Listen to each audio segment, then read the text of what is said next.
Chris's channel right here. So we got GC in the house. Nice to see you, Gary. Andrew, welcome back. It's always nice to see you. Let's see here. Yeah, it's kind of it's fun. I try and get Bigfoot Dwarf BDF is or God, how did I mess that up? BFD. It's nice to see you had a great live last night. I enjoyed it, and I love your guests. You definitely have a knack for it. So continue to do what you're doing. Let's see here. I'm crazy about you. Oh, Jason Finch and Jason's in the house. Nice to see you, Jason. And I think I got everybody on my end. We do have everybody over on X. Welcome, Facebook, and all the other platforms that we are streaming on. So yeah, Chris, is there anything you wanna touch upon or go into? I am just very excited to get to talk to Steve. I was actually just talking to Nathaniel right before I came on. I know he was a little busy today, so he couldn't make it with us, but he's gonna, I think, come on with us in a week or so. He was saying he wants to join us. Yeah. So, but we were just talking about how bad some of the, I guess, podcast researcher-esque scene is getting, and how shady some of the people act and behave. Isn't it getting crazy? We're coming to a breaking point on some of this. It is crazy. It is. And some of the stuff people are upping. And I said, I found more deception, more, elaborate. And it's like, that does nothing for anybody. That does nothing. No, it doesn't help. It doesn't help. Also doesn't help that people they're running different, I don't know if it's psychological operations that are going on, or they're just trying to make money and they're grifting off people, but they're retelling stories I've heard now years and years ago, acting like it's brand new, and the podcaster's acting like he's never heard the story before. Like they have amnesia or something. Yeah. It gets very old. It does too. And people forget. I said, there's some people, because I've been doing it a lot longer since I established this, but there's people I've interviewed over the years, and all of a sudden, now they've got this whole, they've gone from being a contactee to a head of the galactic whatever, and I'm like, but that's not true. That is not true. What do you think? I'm just going to go along with all this? No. And I just heard, I think Steve talking about this on his last show with Fringe and Nathaniel, how they noticed people have like a different even story that they'll talk to them about behind the scenes versus what they present to the public about what they actually believe or their experiences. And it's just very disingenuous. Yeah. It is too. And a lot of them are acting. I was just asking about someone behind stage with them too before you got there. I was like, are they real? Do they have, because so many times you get to the bottom of this and the person behind it is like, it's a total, they're acting. They are actors. They are bad ones at that. But that's what it boils down to. Yeah. But yeah, so without further ado, should we bring Steve on out here? Steve Mera, if you guys don't know him, he is absolutely fantastic. He's no stranger to either channel, but I know Steve, I'm just going to let you do your own introduction because I think you do it so well. You're so well spoken. And last time blew my mind. I had to you could have heard it, Chris. I was like, you literally blew my mind last time. I took a couple days to recover. So welcome back. Yeah. No. Well, first off, thank you for having me on, guys. Yeah. So introduction. Yeah. Well, I'm an experiencer. I've been since I was 7 years of age. Phenomena came knocking on my door, not the other way around. But being an experiencer gave me the perfect opportunity to bench test something because science wants regularity. Experiencers get regularity. So for me, it was kind of an option when I was doing investigative research, to bench test the phenomenon that I was experiencing. Well, phenomena, really, and various different stuff. And I got involved in investigation and research. I started in 1983. Investigating, I was involved in the ufological and the paranormal. After some time, I ended up doing corporate investigations, confidential corporate investigations, and this was done under it was a specific office in my city, which reached out to me on behalf of, well, the first corporate investigation I did was for the Ministry of Defence. It was one of their own buildings. It was highly confidential at the time, not so much now. And we had what we refer to as a CAP document, which is a confidentiality assurance policy, the CAP documents. And they have 10 years, and then you have to re-sign it for another 10, to keep it confidential. They can relinquish at some point, and some do. And this particular case did. And that opened, because it got through to the Public Relations Office. I did 16 and a half years of private corporate company investigations, including working with the police, including working with the CID, Criminal Investigations Department, in the UK on numerous, really pretty strange cases, you could say. You could say they're X-Files in a sense of speaking. I think after leaving that, I didn't really leave it. We still do the odd corporate investigation now, but I just needed to spend more time in research, really, because that's really what I wanted to do. Of course, I've been involved in too many television programs and documentaries. They just keep coming out. There's always one coming out probably every month, every 2 or 3 every month sometimes. It's just crazy.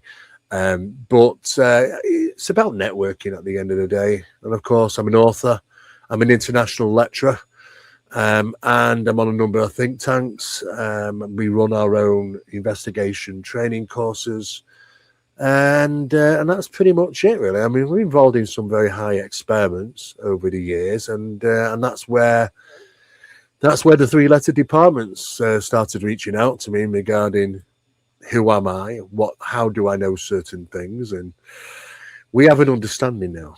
Let's just say that. But all good fun. But like I say, a 360 degree still. But I'm still trying to get as much investigation in, or should we say the experiments in. I don't think we need to investigate much more. Well, we will do to help people, of course, but I'm the head of the scientific establishment of parapsychology here in the UK, but I'm also the chairman of an organisation known as Manchester's Aerial Phenomena Investigation Team, which was formed in 1973. I just took over it, but still all the case files from 1973, they're just as crazy back then as it is now, really. I remember Steve. Oh, sorry, Coley. I was just going to say, Steve, I remember seeing you on Unsolved Mysteries with, who was it? Don Phillips? Yes. Yeah. I literally probably watched that less than a year ago before my first podcast with Nathaniel. And now here I am talking to you, which is so funny. Well, Don is a catalyst. He's exceptional at what he does. But we met up probably about 10 years ago. I put the phone down on him 3 times. I'll be honest with you. I don't look, and I said, look, I'm not the guy you need. If I come in there and I find anything dodgy, I'll ruin you. Yeah. I will do. I don't care. I will put it out. And he said, Steve, you're the perfect person. You're the ideal person I need. And that's what caught my attention. So I thought, okay. So I went down and I expected to be there for an hour. He was going to demonstrate some things to me. I was there for 12 hours. And my mind was pretty much blown. He is quite unique at what he does. And what he's communicating with, well, I can only class it as NHI, and that's what's led me into experiments since 2003 in regarding NHI communications and interactions, which is very enlightening, actually, some of that stuff. So, yeah, it was an interesting show. It was interesting to see Hollywood turn up here in Manchester. That was interesting. Yeah, it was wild. That was wild. Very, very, very good stuff. Sorry, Cole, you can go ahead now. No, I was just going to say, imagine that about the 3-letter agencies. But I was talking to Steve behind, and I was like, you do get offered a deal. You do get offered, but with that deal comes a very big price. And so I said, what's the words we use? Towing the line. Yeah, definitely. Towing the line. That's the words we used. But the thing is, I'm not sanctioned. I'm unsanctioned delivering to the public. I'm not sanctioned by any 3-letter department. But they were intrigued, and certainly, some of the research that we got and the conclusions that we put. I mean, when we first put those conclusions out, oh yeah, they were onto us. Okay, they wanted to know who we were. The first question they asked me is, "Do I work for the MI5 or MI6?"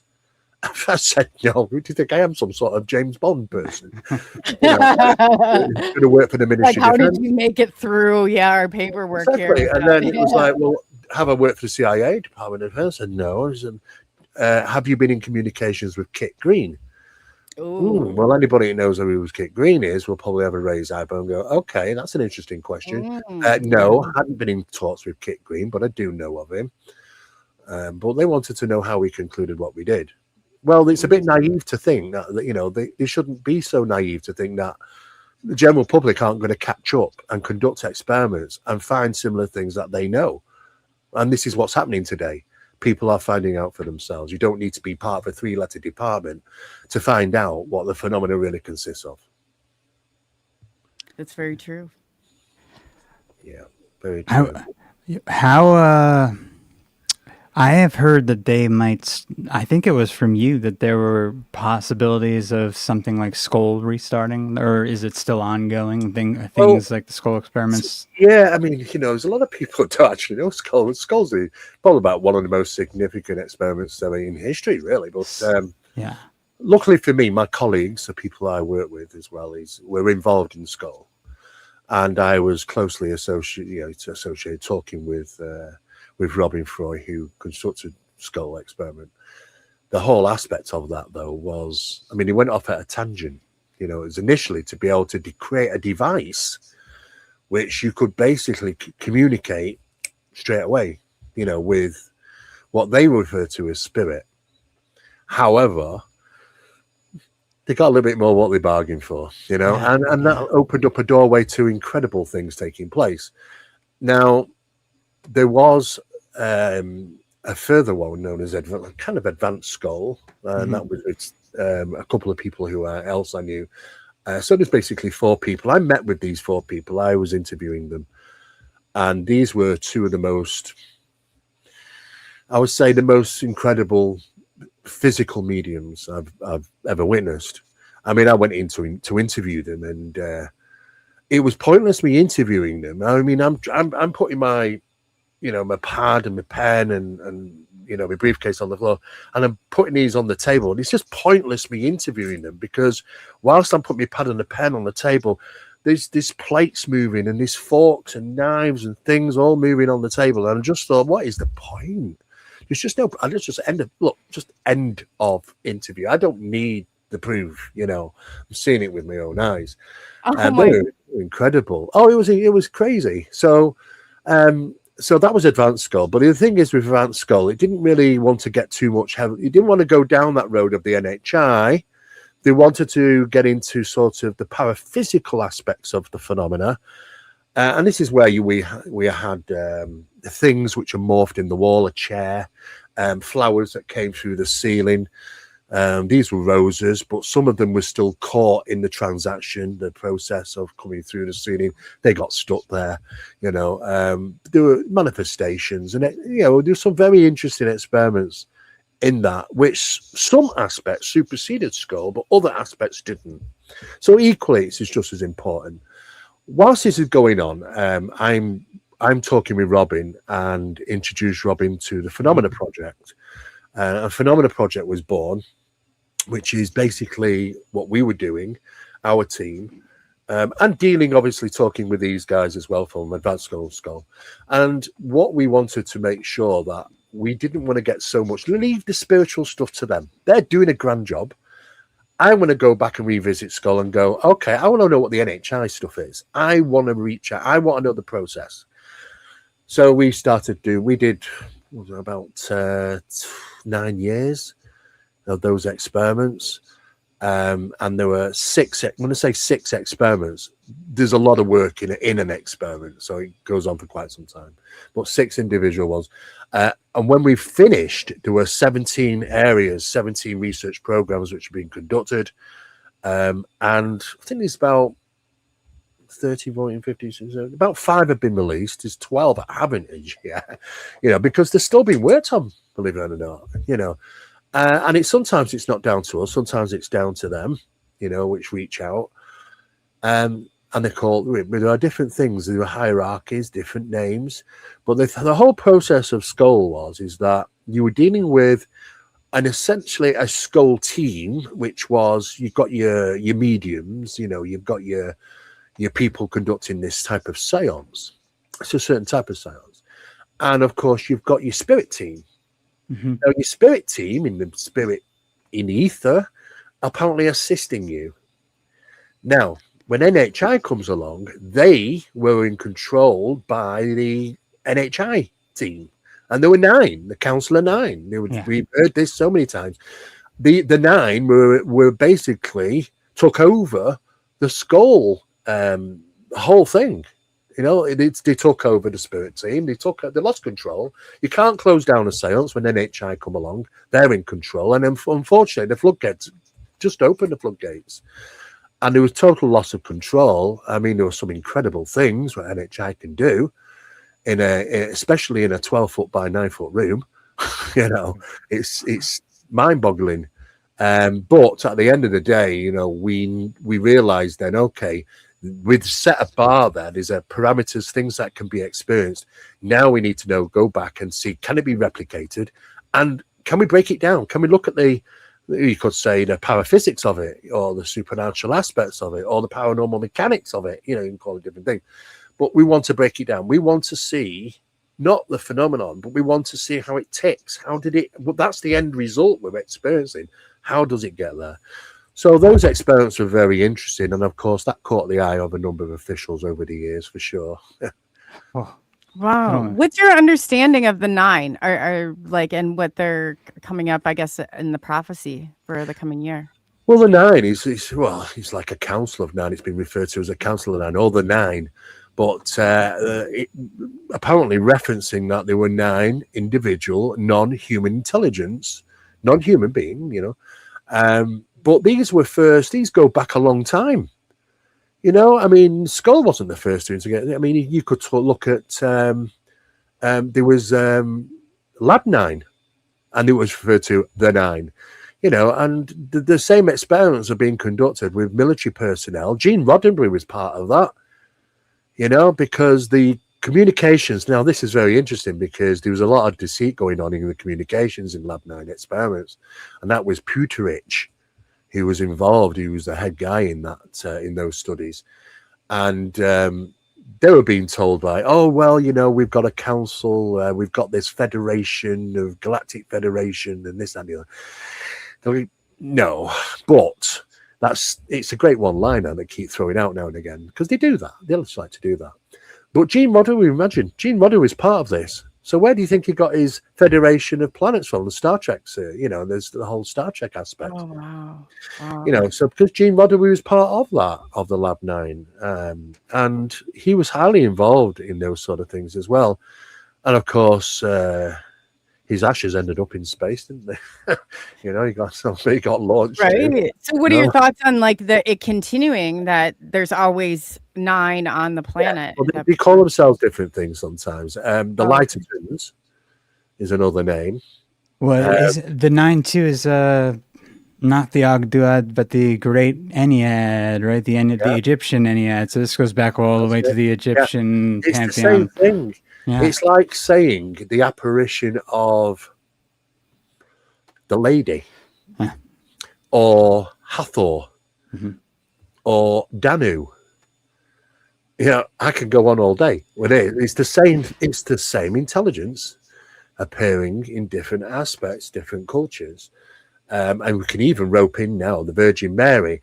And you think, oh, well, we can't rope in the Virgin Mary because that's a religious connotation. No. Hang on a second. No, we've got things mimicking them now. The Vatican's just released in November the norms document, updated norms document, letting all the archbishops and bishops know from around the world that we have a bit of a problem, guys, because now we have things appearing to be apparitions, religious apparitions, which are not.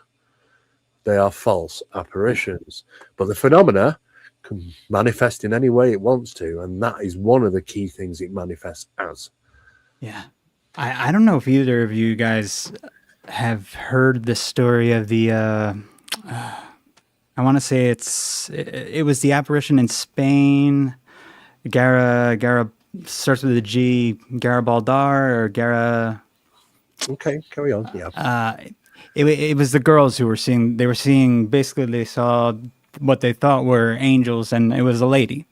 Right. And they were running backwards through the towns, up the mountains, with their heads held straight up as they were having interactions. But they said they would find themselves on this separate plane when they were interacting with the lady, which that reminded me of the telepathy tapes and Yes, how the hell. those. And I was like, there's something really strange going on with these apparitions of the lady and things There really like the is. telepathy tapes. It's almost like an aspect of psychotronics or some sort of. It's under guardship by NHI, the whole thing, you see. So, I mean, look, no, I can't say that. What I can say is is that there are certain departments which have managed to infiltrate the hill, but they don't last long because they get thrown out. The guardship is very, very high regarding these pods and these children.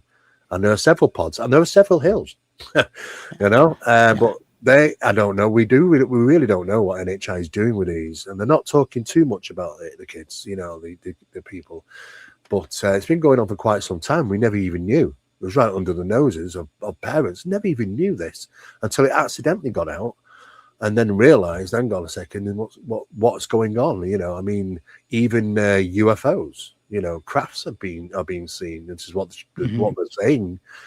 And some of these are small balls of light which are going in through the children and coming out, passing into them. So there is a real lot of stuff which is quite concerning about that for sure. And this was Garabandal. That's what the name of it was. The Garabandal apparitions.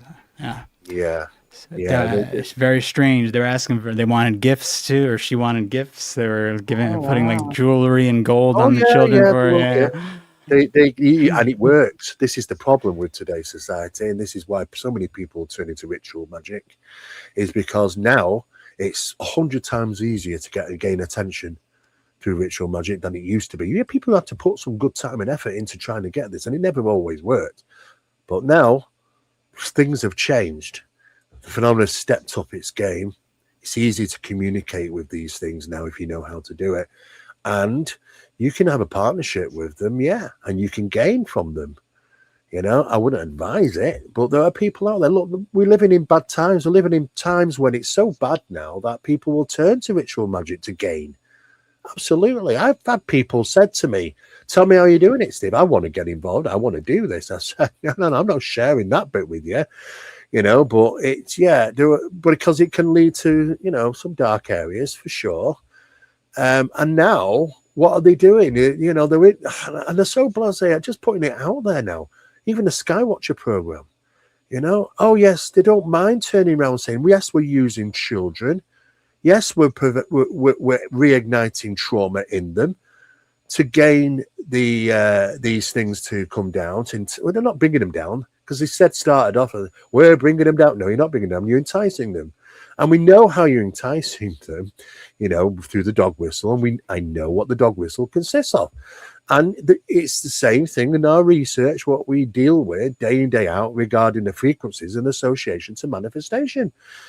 They know that. But it's just to bring it out and talk openly about that, though. It shows you how things have changed so much now, hasn't it, Chris?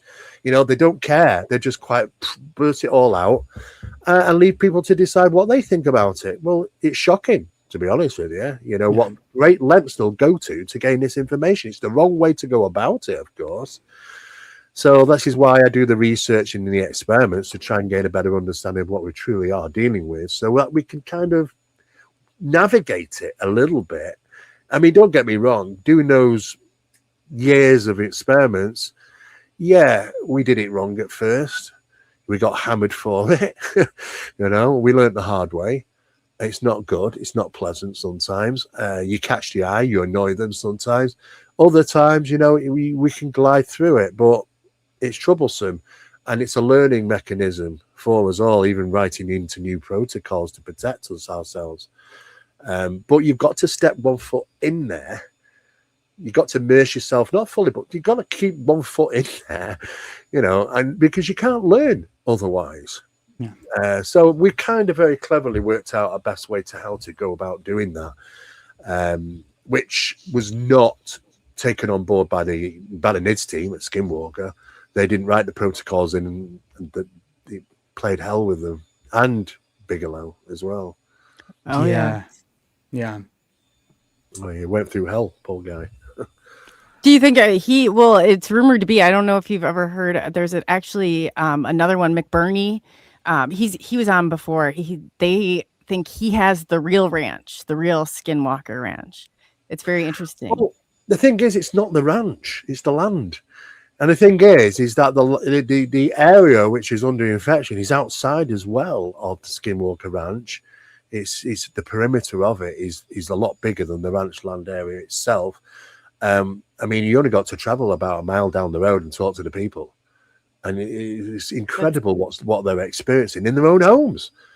And people down from the Sherman Ranch or the Skinwalker Ranch. And his sickness, these unusual sicknesses, and there's lots of things. The Native Americans say that the land is sick, basically, and in a sense it is. It's a magnetic anomaly, a potent positive magnetic anomaly. These have had an association to the phenomena for a very long time. In 1984, DOD recognized that, connecting the phenomena with these locations in 1984. And now they just up the game and realizing how many of these certain locations there are around the world, which is highly associated to what you might refer to as high strangeness, a cocktail of various different type of phenomena. Yeah, I was going to ask you about this, Steve, about this association between positive magnetic flux points and negative magnetic flux. I don't know if you want to call them flux points or zones. There's different types of phenomena that occur in each one, right? In the negative and in the positive. Yeah, well, you do get phenomena in both, but it's different. Yeah. It's a very different. In negative locations, they've been negative for a very long time, and there were aspects of this which was recognized by our ancestors in negative areas. There's a lot of sacrifice, in those locations, and that's not by chance, of course. But there is phenomena in both, but it's a double-edged sword. You've got it both ways, but it's different. It's different. You get slightly different stuff in the negative regions as opposed to the positive regions. And of course, negative regions are associated to, suicides and illness and high crime. You've got to do is look at Los Alamos Labs, and it's literally in a negative black well. And I think they've had about 16 suicides there at Los Alamos Lab now, and it's just on the increase. It's just terrible, and it's the areas. I think there are good points to live, bad points to live, over long periods of time. But we're just trying to understand that. Look, we're not learning something new. We're going back and learning something old. Our ancestors knew this. They didn't go and live there. They thought they'd go and live in somewhere else. And this is what they did. So we've got to kind of go back in time and kind of relearn the old stuff to realize that, yes, there are certain key areas on planet Earth, which really belongs to the unseen, the phenomena, which takes control, especially in rural locations of positive magnetic anomalies like national parks. And other locations, which, some are at sea. There's the South Atlantic anomaly, which is growing by the day, which is highly concerning. But the phenomena is associated to that location as well. So, but it's not something new. It's gone on since 1984. It's first recognized. But what we're getting to is that these key areas have hemispherical electron diffusion regions. And I don't like to use the word portal. It's too fantasy for me. But that's the professional name, and they exist. I've witnessed them. I've seen them activate. I've been there when they've activated. But the phenomena utilizes them to fast track from one location to another. You want to know what's interesting? There's a Rudolf Steiner lecture that he gave sometime, I believe it had to be around 1900, because that's where the majority are either early 1900s or in the late 1800s. And he's talking about how America was essentially the Americas were discovered twice. and that there was a papal bull that you could have find that restricted travel there for a while, and the reason being was the magnetic qualities of the land here being in a, I guess, in a state that wouldn't basically fit or correspond well with the European mindset. Like it would basically, they would be possessed or act out in ways that wouldn't be positive if they had traveled there. Yep. They are around, and the authorities know about that. Yeah. But you can actually get to some if you're willing to climb mountains. I mean, literally climbing up these mountains and stuff. But I mean, I was at one in July last year, and it's just been in the right place at the right time, and it activated whilst we're there. And the thing is, we're in a location where we've got no cell signal, nothing. You're not going to get anything up there. It's dead. And all of a sudden, we feel this sensation come over us. The body reacts to it. Then you start to hear a humming sound, which is coming from the mountain itself. And then our phone started pinging. And it's picking up a cell tower. Not a local cell tower, because the GPS logged it. Yeah, the cell tower was 4,200 miles away in Canada. One cell tower. And it's next to a lake in another highly profound UAP location. How did it reach our phones? Because whilst it was activated, and they're utilizing these things, because they fly down from the sky. They call them Tears of Lake St. Lorenzo, the locals, because they haven't got a clue, really. They're not meteors. But because they say, oh, yeah, they're blue. Oh, right. And then they go red when you turn sharp corners and go into the mountain.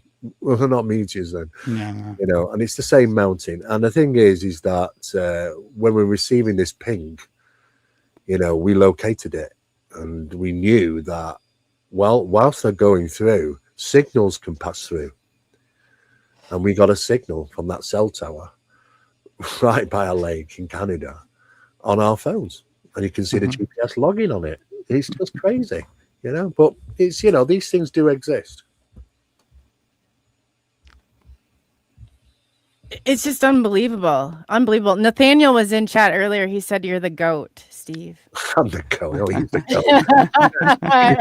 GOAT. He's very, he's got his own certain skills, incredible researcher. And it takes dedication. It takes years of study, but it's always great to be able to come up from completely two different angles, and you meet in the middle and you go, well, hang on a second. We've both come to the same conclusions here, but completely different ways.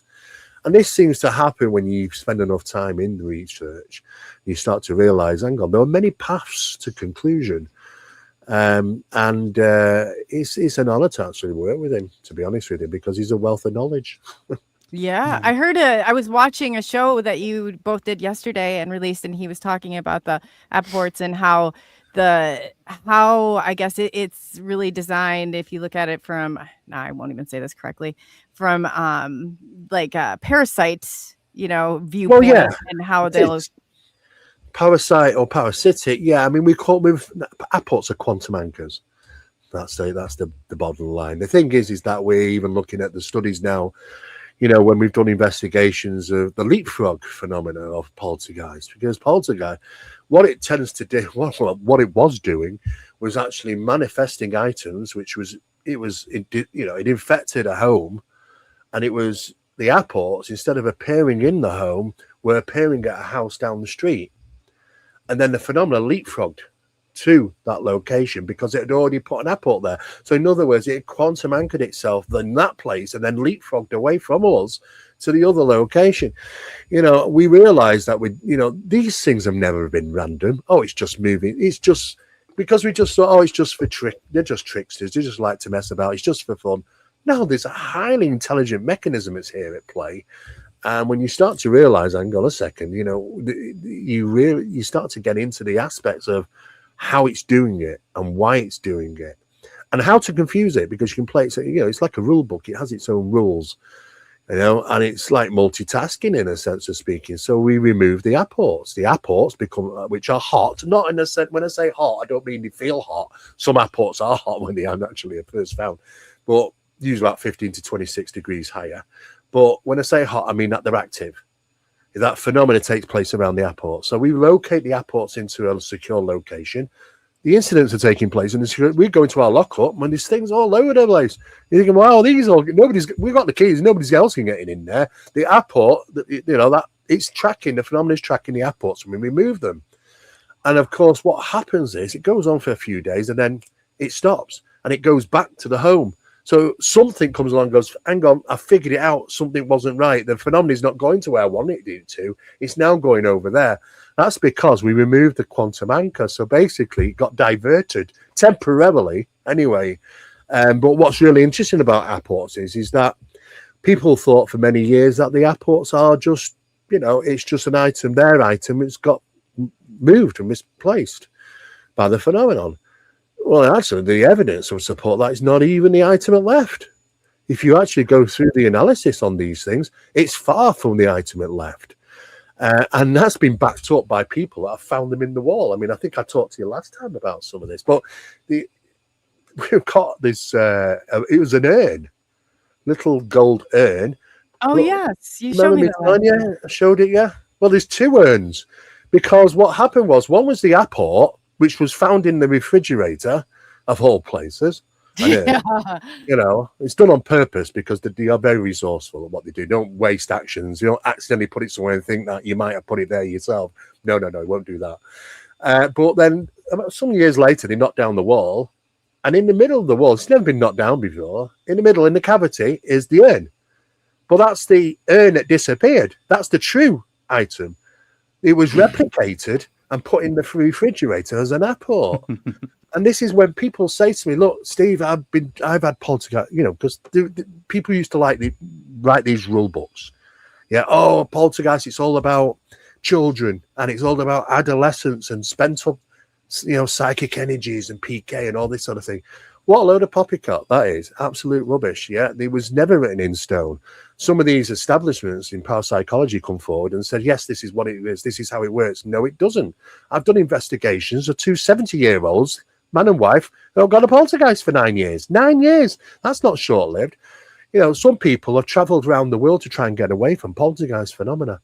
And I've said to them, how's it? Because she says, I don't understand, Steve. How does it know where I am? And I said, do you wear glasses? She said, yeah. I said, what about earrings or necklaces or ring on your finger? Yeah. I said, I bet you one of those an Apport. Because it's quantum anchored to her. And this is how they can putting do this. Tracking devices basically on It's people. basically a tracking device. Yeah. I mean, you wouldn't know. You could go home. You see, the thing is, you could be out at work. You could go home, make yourself a cup of coffee, and the mug you're using is an Apport. You'd never know. Yeah. So this is the problem, that we're very lucky when we come to finding out that when we do find an Apport, because most of them are done very secretively, and even to the point where things have been thrown. A man and a wife on an investigation where I was doing, they were having an argument. They were having poltergeist stuff going on. It was getting to them. They were getting stressed. He's arguing with his wife all the time because this is what it loves, the vexation cycle. That's a parasite. It's what it loves. She's got a collection of pot cats on the shelf. Collectible. He grabs a favorite pot cat. He opens the back door and get it out there in anger because he knows he's upset. It lands on the stone flags and it shatters. Yeah. 40 minutes later, it's back on the shelf. It's not broken. He goes outside to look. There's nothing there. Where did the original one go? It was in 1,000 pieces, but it's back on the shelf and repaired, manufactured. That pot cat's with me. Well, it's in my collection. They're not hot anymore. They've disconnected from the phenomena, but I have quite a rare collection. But the thing is that when people are reporting, I have coins turn up, and they say, well, where are the coins from? This is this guy in Atlanta. And he said, well, they're from Spain. I said, what? You're telling me all your coins are from Spain? I mean, you live in Atlanta. Yeah. Why are you? I'm thinking to myself, I wonder if there's some guy that lives in Spain that's getting all the coins from Atlanta. You know, you got to Can you think. imagine at some point? I mean, I don't know, but I've been there before too, where it's like something so unusual, and I'm just like, well, it's got to be a coincidence. But at a certain point, you got to realize this is not. Oh yeah, they're exceptionally clever at what they do, and there's a mechanism at play here. But there are things that they do. There's a process, a pattern of how they interact. And it can sometimes go on for a long time. It just depends on how strong they are, really. The whole idea is trying to break the vexation cycle. So, because you never get rid of them, you're just trying to encourage them to leave, basically, because you're not getting as much vexation from that environment, and you might be able to get it further down the road. That's all we do is shed to somebody else, unfortunately. Right. How long do they last? How long do they stay hot for? Well, the Apports, the longest one's been 4 days. Oh, I mean, once it's been removed, I mean, if it's in the environment, it can last for years, years and years. Especially if you don't know it is, it's anchored to itself to you. Yeah, personal items mostly. I feel like what a lot, at least what some of the people who I know who have, I guess, a hard time with the more spiritual side of this, is that it all seems to also match a lot of the technology that people who say they're targeted individuals who have experienced, like beamforming sound, the weaponry we know now exists that they can use to put sound in your head, even if you're in a crowd, like psychotronic weaponry. It seems like now we have all this technology, and we probably had it for way longer than most people think, that mimics the phenomenon. And a lot of people will be like, well, it's just all technology. But to me, it seems like, well, they got the technology, if anything, and they're now using it because it's just easier to use by the humans who are being controlled by the whatever is on the spiritual side. Yeah, well, what I can say about that is that the CIA mastered this in the late 1980s with the help of the Russians and with the help of the Soviets mostly. Yeah. These scientific experimenters that were involved, and they managed to weaponize it around about 1988-89. They weaponized phenomena, and now they can utilize the same sort of things what we would experience the phenomenon would be capable of. They've been wanting, that's all it is for them, is about weaponizing it, you know. And of course, you're not only dealing with that, but you're also dealing with PSI warfare. You've got other people in other countries which have got specialists, and even those will battle it out between themselves regarding information. And I mean, look, you've got to consider that the phenomenon is covert, and it's probably one of the best forms of espionage. And because to find out information, you could be looking over your shoulder right now, looking at what you're writing. Okay. You would not know. I know. If it's answerable to something, that phenomenon is answerable to somebody through process gifting and getting something in return, it will deliver the information. We've done experiments like this. I mean, I had 100-mile distance on an experiment. 100-mile away, they're communicating with non-human intelligence. It's during our experiment. I'm 100 miles away, and I've got something holding in my hand. And I get told from them asking, because it's on a phone call, them asking NHI was immediately, it was no thinking, no, about a second. It was immediate, to tell them what I had in my hand. So, it was less than a second. It knew what I held 100 miles away, Now, if you can gain a partnership with that, then you can get them to deliver information that what they are experiencing at another location somewhere else. So they're spying, basically. They can provide that information. This is the principles of PSI warfare. I've been doing that for a long time. Yeah. And I've always said this is why I wish more people would study the occult, because you not practice dark occultism or anything like that, even just study it, because these techniques all seem to stem from various forms of occultism. It's all is. I mean, you'd be surprised. I mean, look, it's everywhere. Occultism, our world is like that. It's like saying, it's like saying, superstitions. You know, and we say, "Oh, are you superstitious?" You go and do a survey in the street and ask people, "How superstitious are you?" Some people might turn around not suspicious at all. Said, "Would you walk under a ladder?" Did say no. Would you open an umbrella in the house? No. Would you put your shoes on the table? No. Interesting. Do you put your mouth over your hand over your mouth when you yawn? You know, that's superstition to keep the devil out. Do you say bless me if you sneeze? You know, to keep the devil out. You know, our lives are entwined with superstitions, just as much as our lives are entwined with occult practices, ritual practices. Even going to church is a ritual practice. You know, there were so many things. Saying grace at school over meals is a ritual practice. You know, our lives are full of this thing. You know, so you know we've been tarnished right from the beginning because we had a relationship with phenomenon, and we've always had a relationship with phenomenon. You know, now the thing is that it's going a bit overboard now with the some of the occult practices that are taking place. Of course, it's crazy times, but that relationship is still strong. It's still there, but it encompasses all. You know, I mean, there is only phenomena. The source. You know, we can put it into different brackets: UFOs, paranormal, supernatural, cryptids. You can do that all day long, but you'll never conclude because your answer's in that box or that box.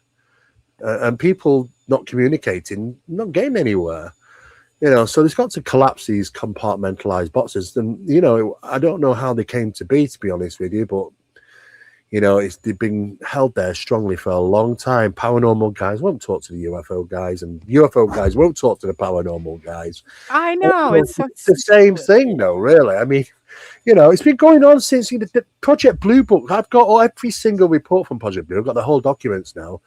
When I was looking through, it's ridiculous. You know, you look at the reforms that have been filled out, look like a 12-year-old. The questions, I mean, they weren't interested in asking any decent questions to the witnesses. But some of them were saying, oh, yes, it was over the farmhouse. And we watched it, me and Charlie, for 40 minutes.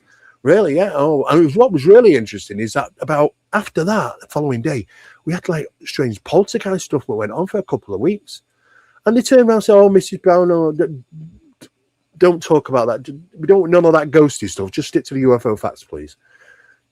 Compartmentalization, even then, back then, days of blue, you know. Well, my question is, when you're at these think tanks, say, is there discussion that there's more than likely a group of individuals who are using advanced tech from however they got it, by any means, however they were able to come across it, whether it's through ritual practice or through their bloodlines who've had it forever, that are using it and for the phenomenon as like the almost legacy acting programs and stuff. Yeah, well, the legacy program is a bit more of a front than you think, actually. But I can't get into that, unfortunately. But what I can say is that yes, there is technologies. But some of these technologies are manufactured by the help of NHI. It doesn't mean that we've just dropped in our hands, that we've manufactured it, and then we go and sell it on NASCAR for 14 million. And that's what I mean. You know, is there companies that are doing this mostly? You know, we all like to point our finger at the government and say the military are doing this, but most of it is not the military. Most of it is private. Most of it is defense contractors and things like that. But don't get me wrong, you know, most of the crafts that we see, you know, you walk in there and you think, oh yeah, where's all the tech? There isn't. This is the ruse. There is no tech. There is no panels. There's no lights. There's no switches. You know, the craft is sentient and connected spiritually with its occupants. The craft is the phenomena. Yeah. You know, it's what they refer to at the top end as spiritual technology. If you can wrap your head around that, then you're halfway of getting to understand what this phenomenon represents. Yeah, that's really all I can say on that at the moment. Right now. But there's a bit of a ruse about, oh yes, we're going in there and we're scrapping it and we're pulling out wires and this, that, and the other and doing all these wonderful goodies. You know, some of these things are gifted on purpose. In fact, some, I know at least two, which were in the middle of the night, came and landed next to a military base out there in the desert. I can't tell you which one. And they left him for 7 hours. Eventually, got in there, and there's nobody there. Just given. But there's nothing in it. It's just, hey, now what they can do is that they can look at when it's physical, because it is a metaphysical craft, which can be when it's got the right pilot, should we say, in it, the connection to it. It's disconnected from phenomena, so it's physical in nature. It leaves marks, and on the ground, it's physical. If you bang it, you can hit it. So they can start taking parts of that apart and realizing that, well, it's manufactured as a mold. It's also manufactured under zero gravity. Doesn't mean it's in space, though. That's a different thing as well. We'll get to that at some point. Underwater, right? Yeah, and the thing is that we talk about the metamaterials. They're scratching their heads and going, why did we not realize we could manufacture this? It's like, well, because we never thought to put that with this and that with that. That's all. That's the only reasons why we not discovered the magic of metamaterials, is because we never thought to put those cocktails together. But none of the materials that they've got are extraterrestrial in origin. And if you're going to turn around and say 4% of it is isotopic differentials, it's a lie. It's not. They're all earthly. I mean, I've actually got the reports from the science papers of the analysis of these things, all earthly origin, all items, every single thing you can find on Earth. It has to be industrialized. It has to be very cleverly manufactured, but it's made from the properties that we find here on Earth. We're not finding extraterrestrial properties because the phenomenon is not extraterrestrial. It might be interdimensional, the spiritual aspect of it, the astral aspect of it, but they can switch it at will. They can be physical 1 minute and non-physical the next minute, and that's the craft and themselves. Yeah. Sorry, Coley, I don't want to keep asking. No, go ahead. No. I'm wrapping my head around it. The last time I spit out a couple words. It's a difficult one. It's a difficult one for me to digest, really, to try and work out. Hang on a second. So basically, you're telling me that it's magic. Well, yeah. And this is why all the people, researchers in the past, have given little clues to it. Yes, it is, in the sense of speaking. It's your spiritual, it's your astral, it's your ethereal. But at the same time, it can be your physical and interactive. And that's them as well. So this is no reason why they can walk through walls and then pick you up out of a bed. Same for apparitions, and walk through walls and prod you in the back. The mechanisms that they use is the same aspects. It's one and all, the source, but it delivers things in so many multiple different factions. And we're trying to scratch our heads thinking, why have we got so many different strange things here on planet Earth? Well, we haven't. We've only got one. And that's the source that delivers all. Now, what the source is, we do not know. But what we can say, it has godly abilities, for sure. And this is what is quite concerning, because we don't know, because it predates all the religions, which it does. Has religion taken it on board and aspects of this and considered to be godly? Or is there some defined difference between them? Because people will say, well, people have had bad experiences with the phenomenon. Well, okay, I get that. People have had bad experiences with deities over the, many years, so it's not always love and light. A lot of people were sacrificing to them. In fact, they demanded it in blood, intent.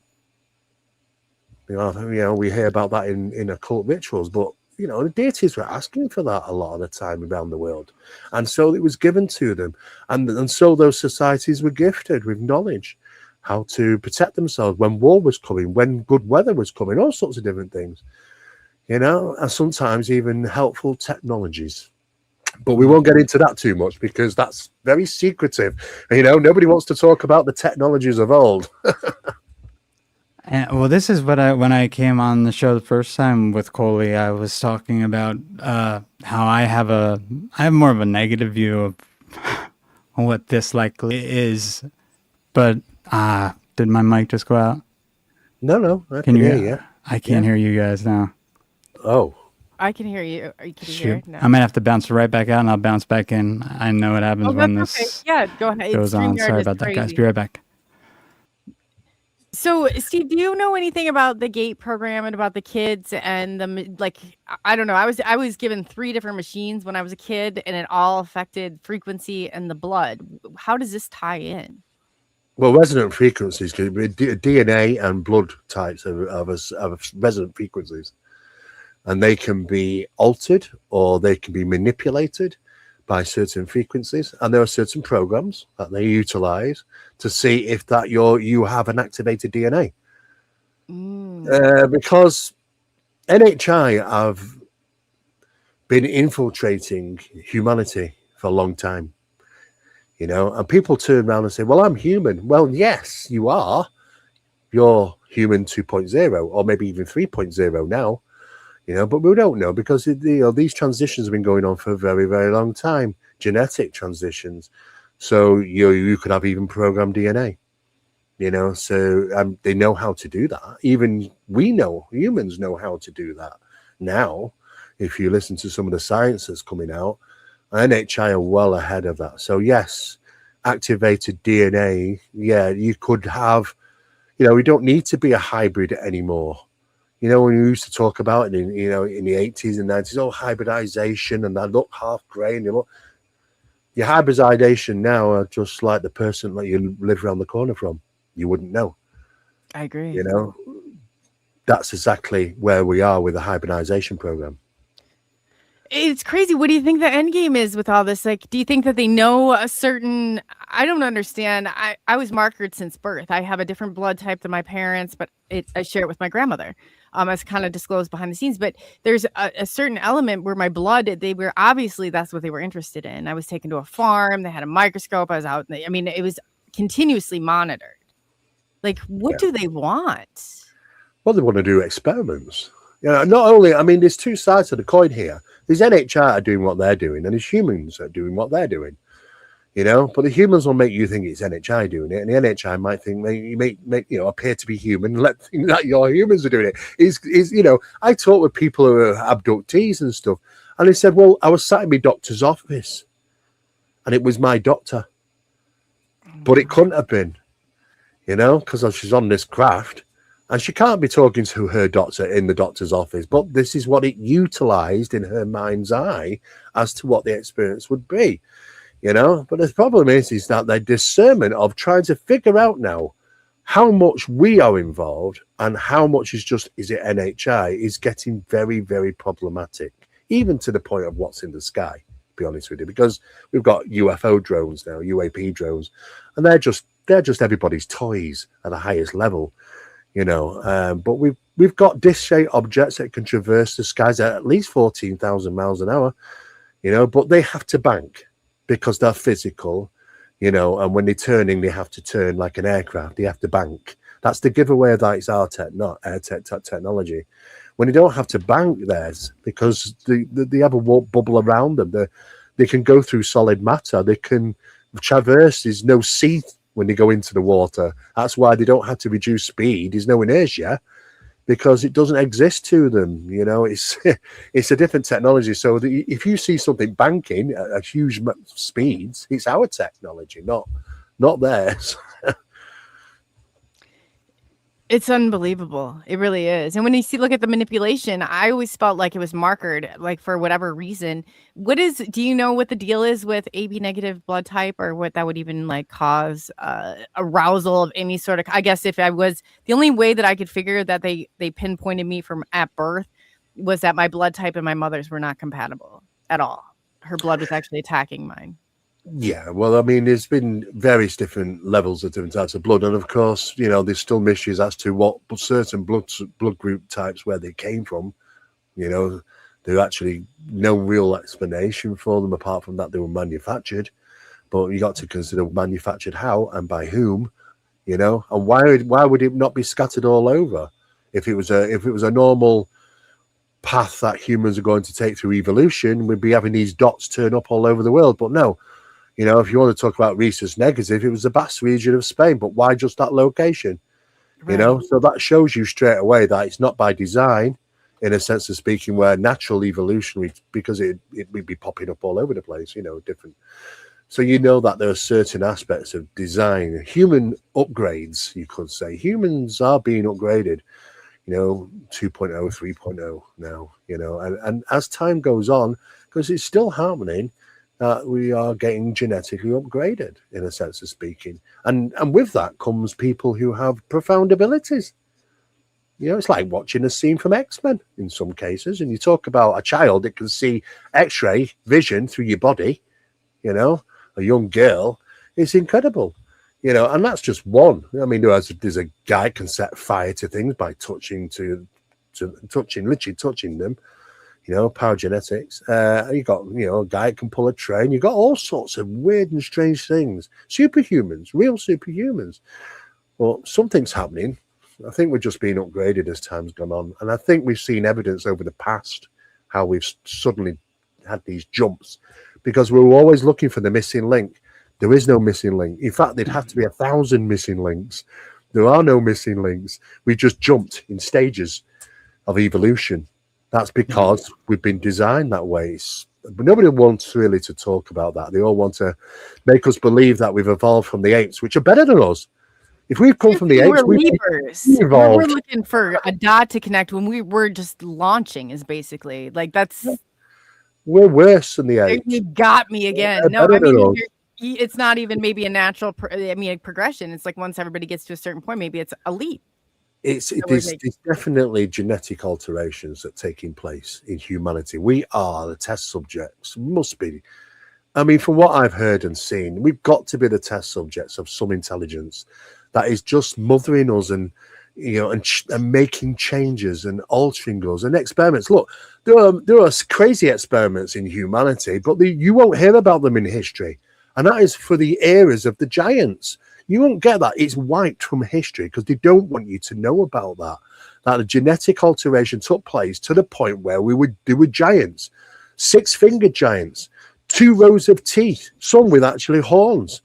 It's crazy, but they don't want to go there because they don't want to tell people that we've been genetically altered by something just testing things over periods of time.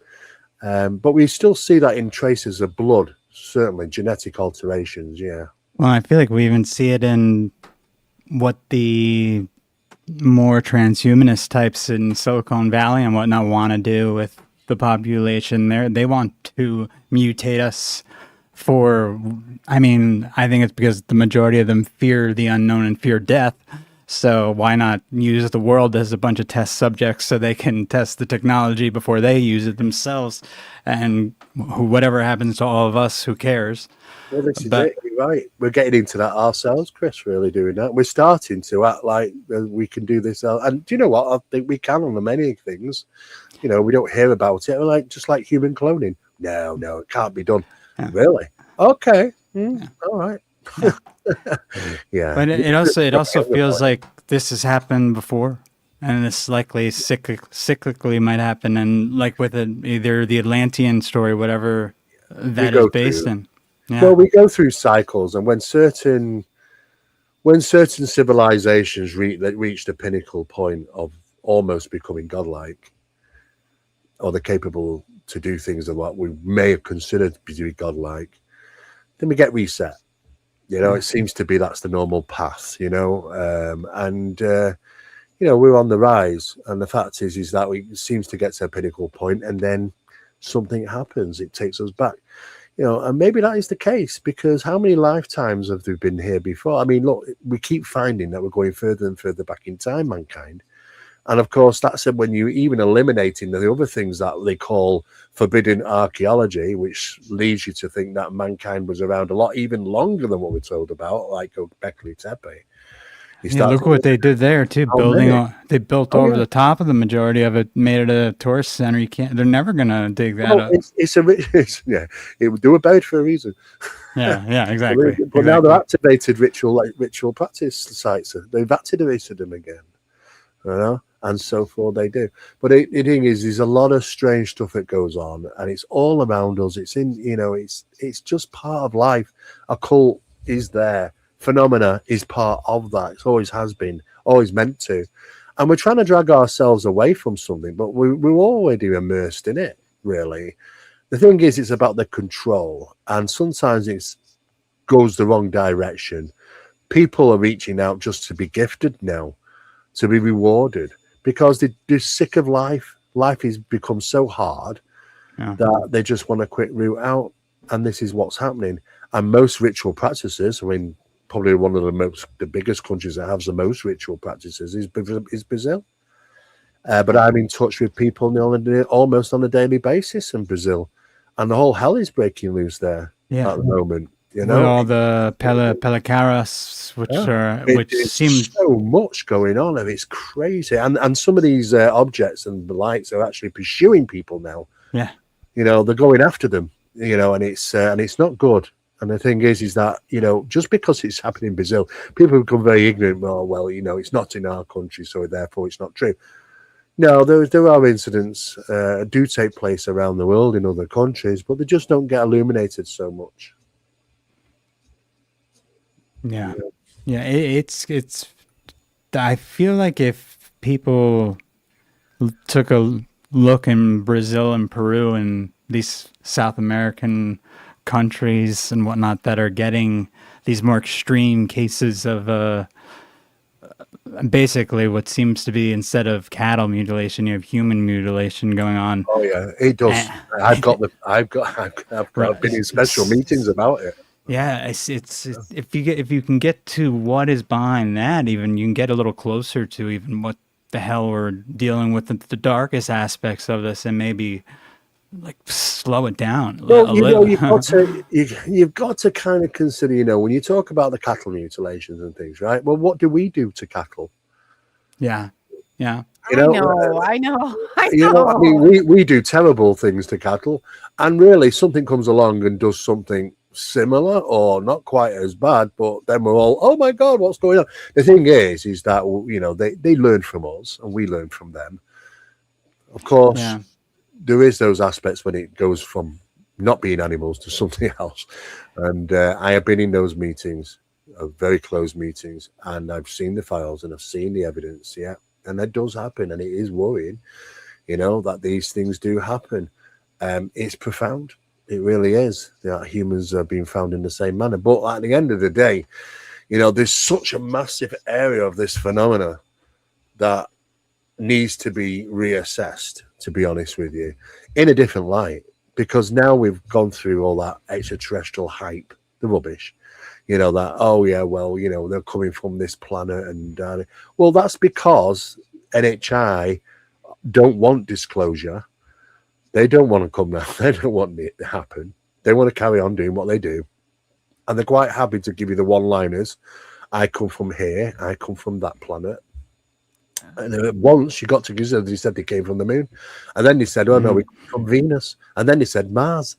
You know, but as we are getting better, we're realizing, well, sorry, but you're not there. Oh, no, we're from Aldebaran. Oh, no, it's Zeta Reticuli. You know, that.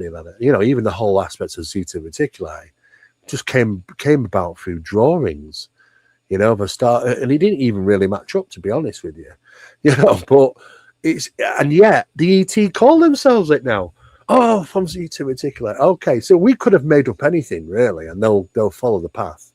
Yeah. And tests like this have been done before, and they have followed the path, you know. And this is why there's so many archetypes, over 6,000 now. Variations of ET. So we're going to say 6,000 coming from our different planets. According to the scientists in the late 1960s, the best scientists in the world were asked the question by NASA and other science teams, what if we're out there, what can we expect life to look like? The scientists said, well, we know what planets are like out there, and they're vastly different than planet Earth. And it only takes minute change on a planet to have a massive change in life forms and intelligence. I said, really, to be honest, you might not even recognize intelligent life. So what happens? They all come knocking on our door with 2 arms, 2 legs, a mouth and 2 eyes and a nose, you know, and the scientists are going, yeah, no, we're not swallowing this. This is not right. You know, it can't be. Well, no, because this is an interface. It's like their interface. It's the best way they can interface with us. You can't interface with the ball of light. You know, you have to have something you can interface with. So this is... Well, have you seen the new plasma? Well, it's not new, I think, but now they're There's a video on YouTube you could look up now where the DoD is using, it might be from DARPA. They're projecting voices through plasma balls. So if they want to send a ball of plasma into a building and talk to you, or into the woods, and it's pretty wild. It's pretty wild. So it's going to be even more confusion. Yes. Yeah. Well, I mean, I think they do it on purpose. You know? Yeah. I mean, the whole thing is to create absurdity, as you know, as Jacques Vallée said. And when I was with him, when he came over to the UK, he was adamant about the absurdity, and I said, "Yeah, I can believe it. Yeah, I can believe that absurdity that is generated purposely, because you won't make sense of it. They don't want you to make sense of it. They don't want people to sort of work things out, because you isn't. It's so." If you're thinking that you're dealing with the whole planet, this phenomenon we're the new kids on the block compared to this stuff. They're the masters, the watchers, and they do seem to know stuff. I don't know if they're watching, but if you open the door a little bit, it doesn't fully close, I don't think. There's something about the engagement through faith or belief systems. I mean, people who start to believe in the phenomena will witness the phenomena. Yeah. If you don't believe in it, you're not likely to experience it, really. You even saw that at the Scole experiments, right? If they had someone who came in who was more of a skeptic, less likely to actually have anything happen, right? Well, it was the same for when we did our experiments. When we started to conduct the experiments, we didn't choose the people. The phenomena picked the people. And how did it do that? Well, we opened up to the general public for about 12 months, and we had people coming on board saying, I want to be involved in this experiment. Okay, no problem. And then we run the 12, it's 12 for a reason, and it's underground for a reason. And it's done in a way that we measure the results. It was okay. It was all right. Okay, who's the next 12? Let's just swap them around. Let's see who's who. And eventually, took us to about 2 years, just over 2 years, we finally tuned it to the 12 that the phenomena, which we said was the best. It reacted the most with these 12. I guarantee it. Everyone you went around that table, not one of them was a skeptic. They were believers, and they were all experiencers, because the phenomena likes that, and the thing is, it engages with them, even consciously now. When we didn't know, when we were doing the experiments, when we went out there, that when we go to certain locations and there does seem to be something in the sky that's acting intelligently and wants to catch your eye, because phenomena seeks to be seen for a reason. They're not very covert going through the sky, are they, with all these great big beautiful lights on, because they seek to be seen. And the more they're observed, the better for them it is, because they can reach out to consciously connect with these individuals. Now, what happens is that we didn't know until around about maybe 5-6 years ago, through research, because I was working with a guy called Barry Fitzgerald at the time, and the research that was coming through. We had flow bands. You put them on your head, and it measures your brainwave activities to your cell phone whilst you're out mobile. And we have a experience with an object in the sky, and what we didn't realize is that we lost our discernment in 20 seconds. 20 seconds. You might even be able to do it faster, but after 20 seconds in a waking state, our brains suddenly slip to theta, a manipulative theta brainwave.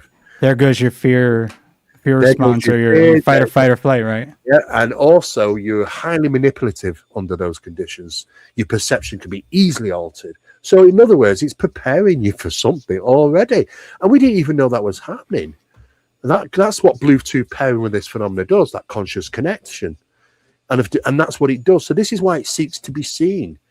And sometimes they put on a display, sometimes they put these lights on and all this sort of thing. Oh, yeah. Very crafty they are. I actually have an example of this that happened with me and my girlfriend back in 2021 or 2020. We went to Malibu, got an Airbnb. It was pretty much middle of nowhere, Malibu, little cottage house. Malibu. And we're seeing these weird, just white kind of orbs in the sky that shouldn't be there, because it's very cloudy and the stars shouldn't be noticeable at all. And they're moving. And then all of a sudden, I'm seeing these bright this bright light behind the trees, and the ocean's right behind it that's just going up, off. She's very skeptical. I'm less so. So we're going back and forth. As soon as she starts going out and like really looking at it, everything stops. It all dies down. It all becomes. Oh yeah. It was because I was out there, like she was packing stuff inside for like a good half hour, where it was like I got some stuff on video. I was like, this is strange. You got to come out here. She comes out. Yeah. It all. It does. Malibu's good. No, I mean, in fact, why I was in Malibu is because as you go away from the coastline, you rise up to the hills. There's a very potent positive magnetic anomaly there. Yeah, I was in the hills too. Yeah. And that's where, it's highly tied to the phenomena. And we wanted to get there. So we went over to Malibu. But on that day, that road was closed. We couldn't even get up there. I was like, frustration. But that particular location up on the hills there is very potent positive magnetic anomaly, and it's associated to what's a lot of things that have been seen there. That's why we ended up taking a trip there during some of the research that we were doing. They are scattered around though, but it's all over the place. You can find them at different places, but the problem is that we don't know half the things that are happening to us. Because we're very limited, the human body and the human mind and the senses that we have. It knows how to hide itself. It knows our limitations, so it'll hide itself in an infrared. It'll hide itself in ultraviolet. It will generate frequencies that are not capable of human hearing, but can affect us, like infrasonic sounds. Yeah. There's so many things. And then we're getting problems with the weaponry again, because we have weaponry that's also doing the same friggin' thing now. Yeah, so it's like, what? So it's like, what are we? Which one is it? Everything gets weaponized, Chris. This is the problem, especially any form of phenomenon. They've learned a lot to see. I have to say, it's the CIA have done it all. Yeah. They're the leading guys in it about, weaponizing all aspects of this, and they've done well. Be honest with you, but it doesn't, the phenomenon is progressive though. The phenomenon doesn't stay the same. The phenomenon evolves, and sometimes it goes through phases where, it's interacting. There are agendas. Some do this, some do that. I mean, I had dealing with an abductee about 4 years ago. No, sorry, about 6 years ago. And she was having these experiences. Now, the phenomena has not disappeared, the alien abduction phenomena. It's just that people are not reporting it anymore. And people don't want to go and have hypnosis. And I'll tell you the reasons why in a minute. But this woman, she believed that she was having euphoric experiences. She thought it was, they're there to love her and teach her and all sorts of things. But she asked me about hypnosis. And I said, no, we would advise you not to. Mm-hmm. And she asked me why. I said, because we are aware that people have, there's false memory implanted sometimes. And that means that if you go for this, and you might experience something that you don't want to experience. You don't remember it for a reason. She said, no, I know it's not. They're not like that, and of course she did. And the problem with that is that she remembered her love and light experiments was, well, she was not, she didn't have any clothes on. She was on an inverted bed, almost upside down. They were conducting certain surgery type things on her without any pain relief. And the pain was so tremendous that even the same procedure carried out by doctors in the late 80s could have done it with little discomfort. But they don't care. Yeah. And that's what she remembered. But then she couldn't understand about how she felt all the love and everything.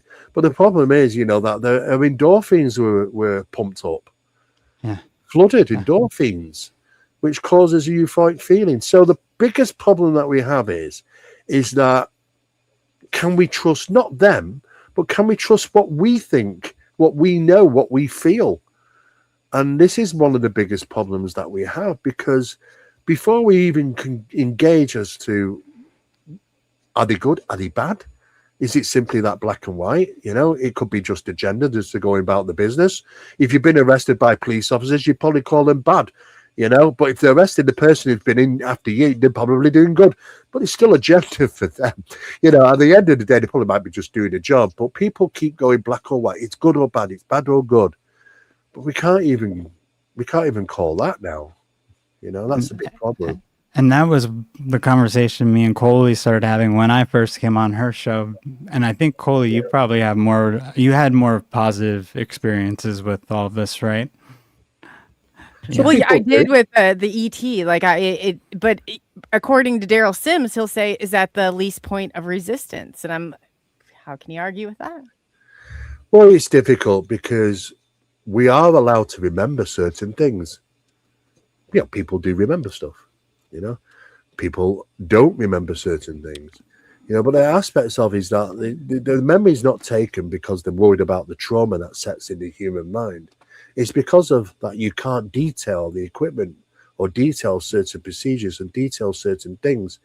That's probably the reasons why they do that.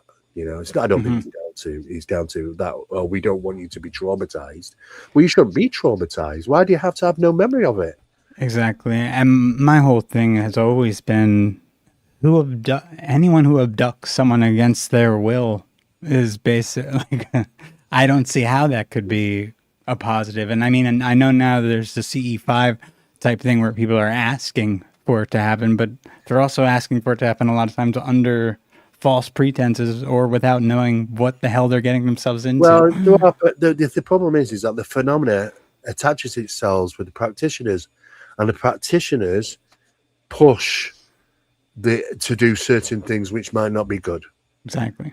And we have people out there who, not even Chris Bledsoe has been honest about it. At least he's held his hands up and said, well, I had made a deal. I made a pact with them.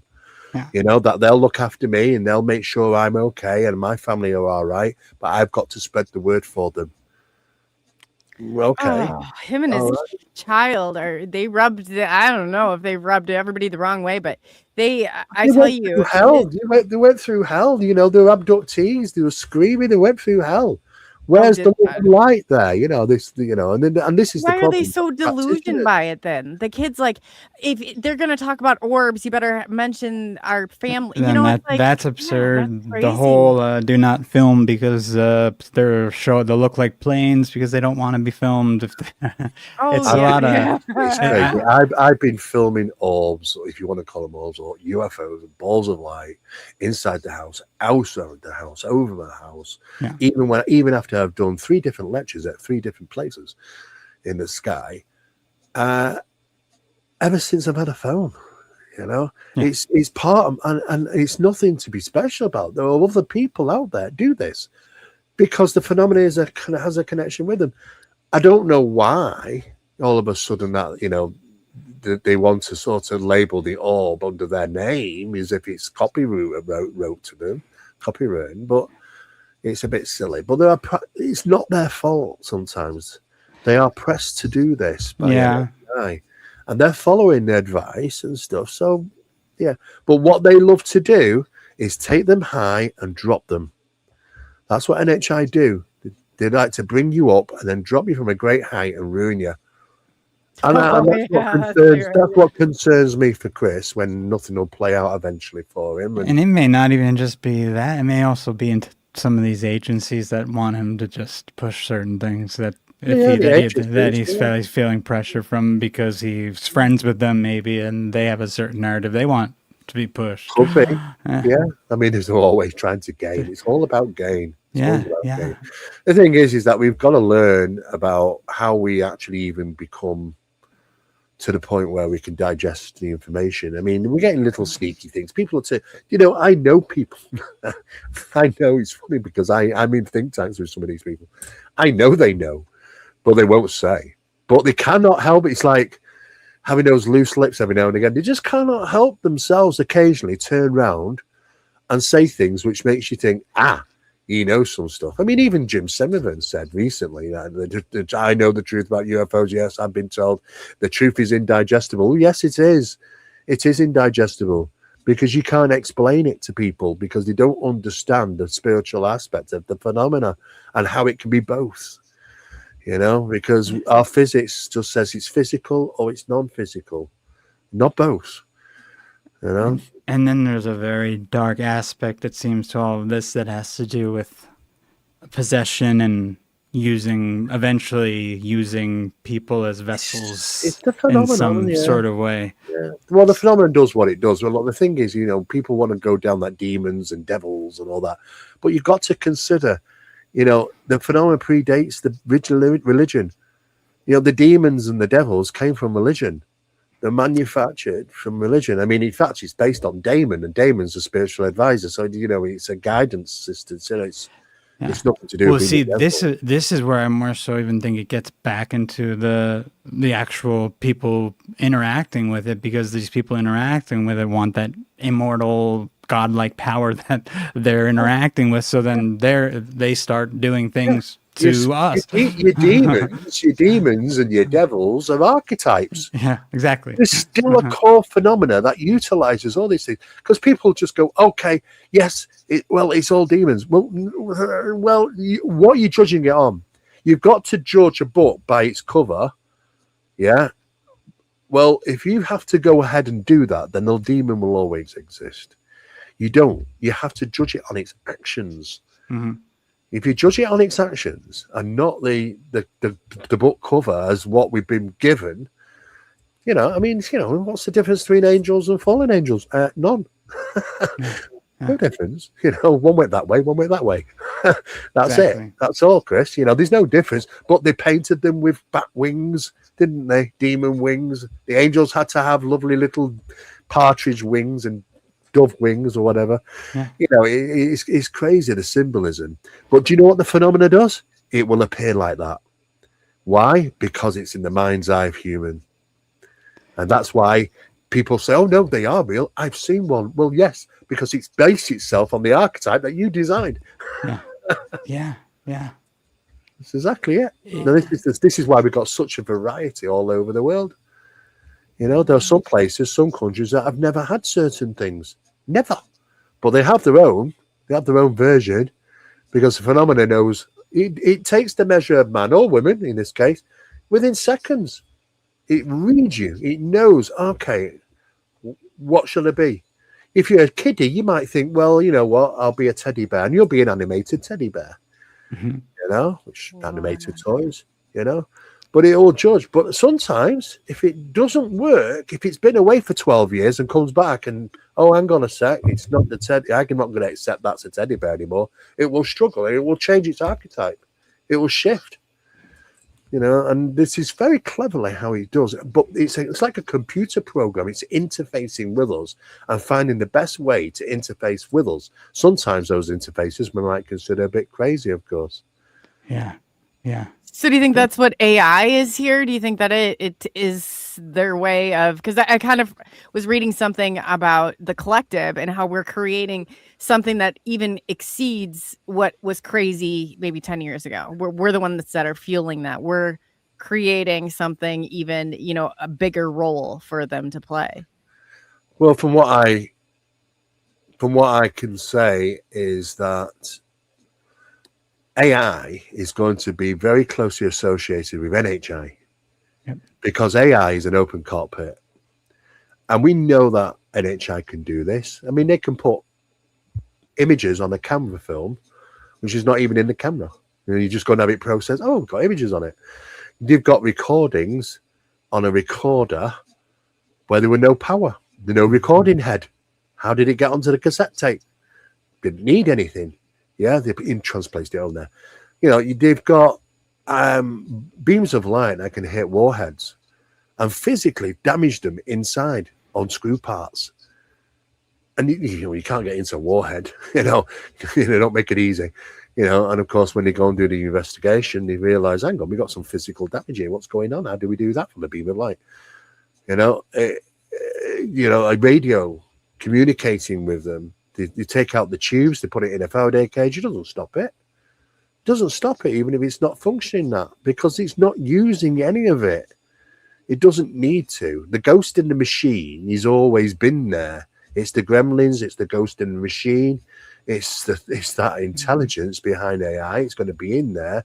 And it's actually been even stated, I think even Tim Taylor said at one briefing, that it will help usher in further the NHI, AI will. So, yeah, I don't know if it's going to be a great thing, to be honest with you. It's great for some things, but I don't think it's going to be great for other things. And I think there's certainly a push in certain areas by some three-letter departments that would like that, because we can gain so much from NHI, and it's very profitable as well. And that's what it's all about for them at the end of the day. I think it's interesting how the first thing they sort of gave us was the large language models, when they used to, back in the day, have these talking heads and sometimes they were even robotic talking heads that would prophesize to the priests, or the Templars were doing the same type of thing. It is interesting. I mean, we'll be using AI more and more as time goes on, but it'll evolve, and it will evolve quickly, because the technological wave in growth will just be crazy, be superseded, start off like that, but then it will just plummet, skywards. And the thing is that we've got to try and sort of wrap our heads about the use of this, and can we even trust it? We don't even know if we can trust it now. I mean, there's been times when they're communicating with each other, even early hours of the morning. Why? Well, when they picked a certain time when they knew that most humans are sleeping. Oh, that's clever. Oh, right. And they even created their own language, so we couldn't even decipher what they actually were talking about. So they did it very covertly then, yeah. And what were they talking about? Well, we don't know. So what did you do? Unplug it. That was about the best thing they could do. And that's not the first, and there's been others. Yeah. It's just trying. But the thing is, if you put it in the right hands of people that want that to happen, it will be happening out there somewhere.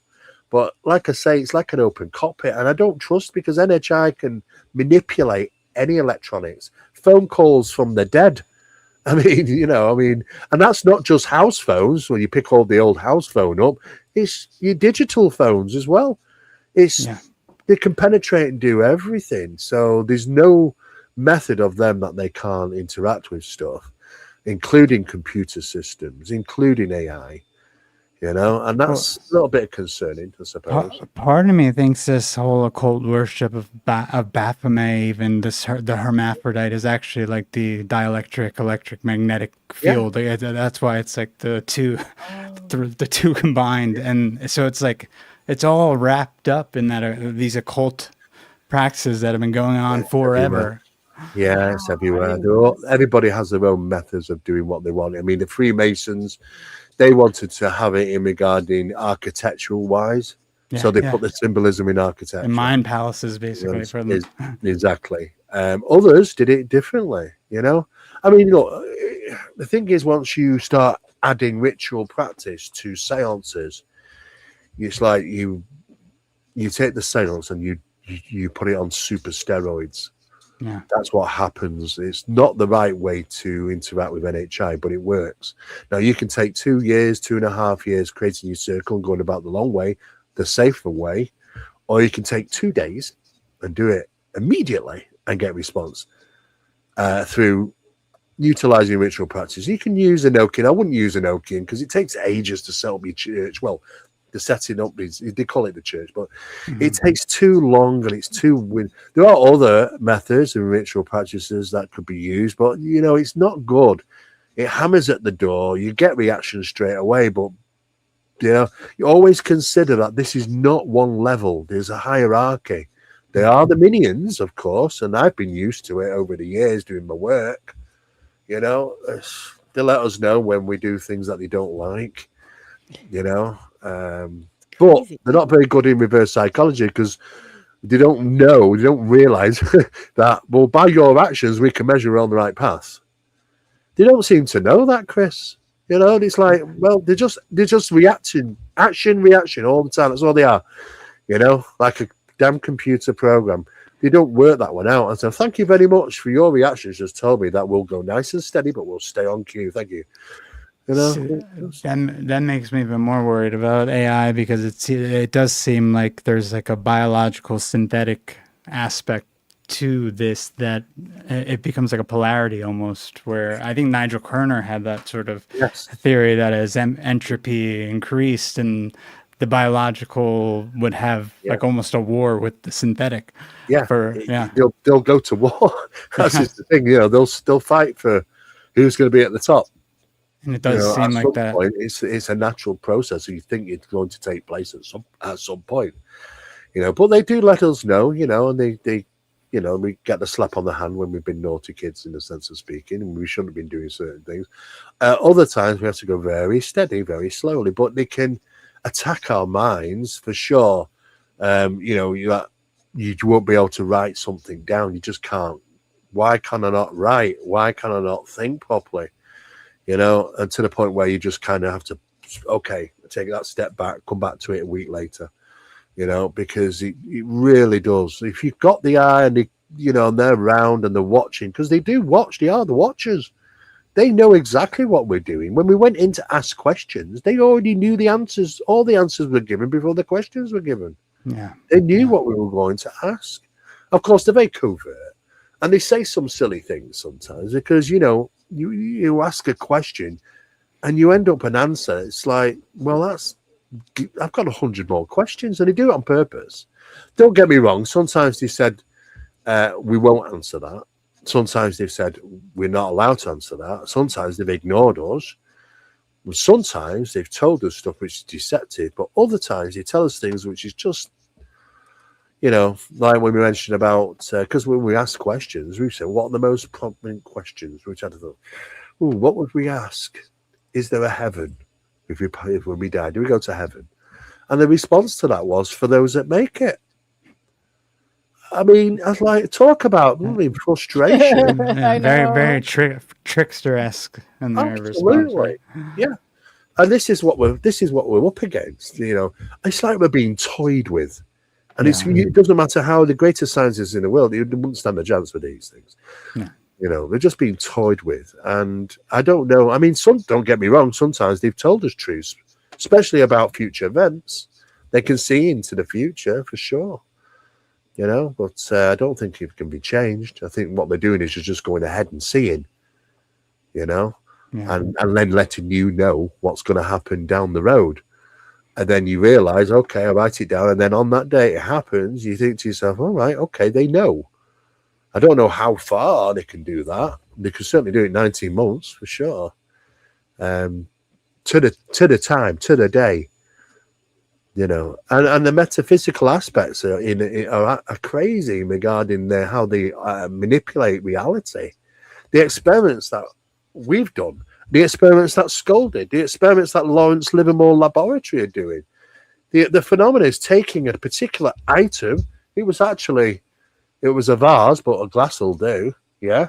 And the glass was moving across the table, and then it was heard direct voice phenomena to move the glass back, so they moved it back.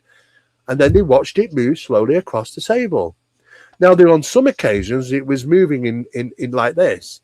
Now, there are methods of movement, the rail movement, the shunt movement, and there's another way as well, but which we don't come across very often. But what was happening is this is moving backwards and forward. And then at one point, they were asked to move it back, and the hand went right through it. But it's there. The hand went right through it. And that happened at Scole as well as Sir Lawrence Livermore Labs. The thing is, there was a very thin film around the fingers as it went through, but there were no temperature differences, no microwave differences, no differences in radiation and temperature, nothing. But you could shine a light off it. You could point a laser at it, it would bounce off. You could see a shadow, but it's not physical. But you'd never know.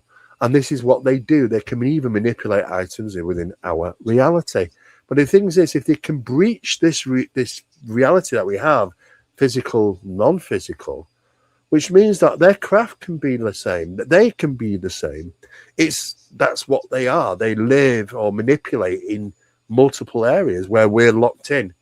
And we're trying to understand how this phenomena works outside the box with the things that we've got, which is designed and manufactured inside the box. Yeah. It's a tricky one, Chris. This is something it's going to take a long time to really get our heads around this. There was that one experiment. I don't know if either of you two remember it. I can't remember if it was even proved to be legitimate or not. It was, God, what the hell was it called? I'm gonna have to look it up, but basically what the guy was doing, he was doing something with like Tesla coils and magnetic fields, and you would have things that were disappearing and reappearing and turning into liquid, and there would be entities. Yeah. I know What is it? I can't, is it some type of feline name? Maybe I'm thinking of like a cat in my head, but oh crikey! I met him actually once years ago. Yeah, around about the 96. Did they use a radio or something, or they were tuning in? No, or he something? turned his whole flat into. He turned his whole apartment into this place. Yeah. It's Oh, yeah. Hutchinson, John Hutchinson. There we go. That's it. Yeah, is he? You He get was, it, he's yeah. a quirky guy. He was a quirky guy, but he was doing it with magnetic waves and stuff, and all sorts of things. Yeah, doing it real weird experiments and stuff. The military and the 3-letter departments were interested in him. Did it turn out to be legitimate? Oh yeah, it was definitely legitimate. Some of the Yeah. stuff that he was doing. Yeah, absolutely. But it actually, if you could go elsewhere and look at the research carried out by military secret military programs and stuff where things have been released, little bits and bobs, and it was basically the same tech, really, but he was just putting this stuff, he was filming it and putting it out. It's crazy. Yeah. Breaches gravity, breaches everything, really. It was incredible. It just seemed uncontrollable. That was a problem he seemed to have with it. I think he agreed with that. He was very cautious. He was very dangerous, of course. Yeah. I felt sorry for the people that lived next door to him. God knows what they must have thought. They were having like Can you earthquakes and imagine? whatnot. Oh like my all the cars on his street were broken, shattered windows. Aerials and scanners and all sorts of amplifiers and things hanging out of the house. Oh, it's terrible. It's a bit worrying. I somehow can envision myself getting into a situation like that. But it is true. And there's so much that goes along with it. And it does affect, electricity, your neighbors, you name it. What's the end game? What does this want? Well, the end game wants to keep it doing what they want to do. And they don't want to disclose. They haven't never disclosed. But they'll interact. And they'll carry on doing what they want to do. Manipulating humanity. Doing their things of gaining reward and doing tricks and all sorts. That's their thing. But at the end of the day, we don't know what the ultimate thing is. That's the biggest problem. It's the biggest question, isn't it? So what is the ultimate goal in this? Well, we don't know.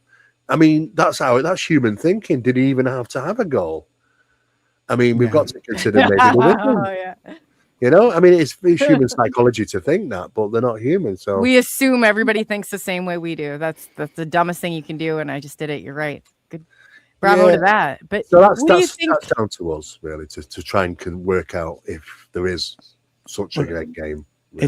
It's hard to witness who is sort of interacting with these phenomena and see that the majority of them tend to have psychopathic tendencies in a lot of cases. Because if that's the case, then you're like, oh, well, I'd assume what they're interacting with likely has similar tendencies, and then that doesn't bode well for.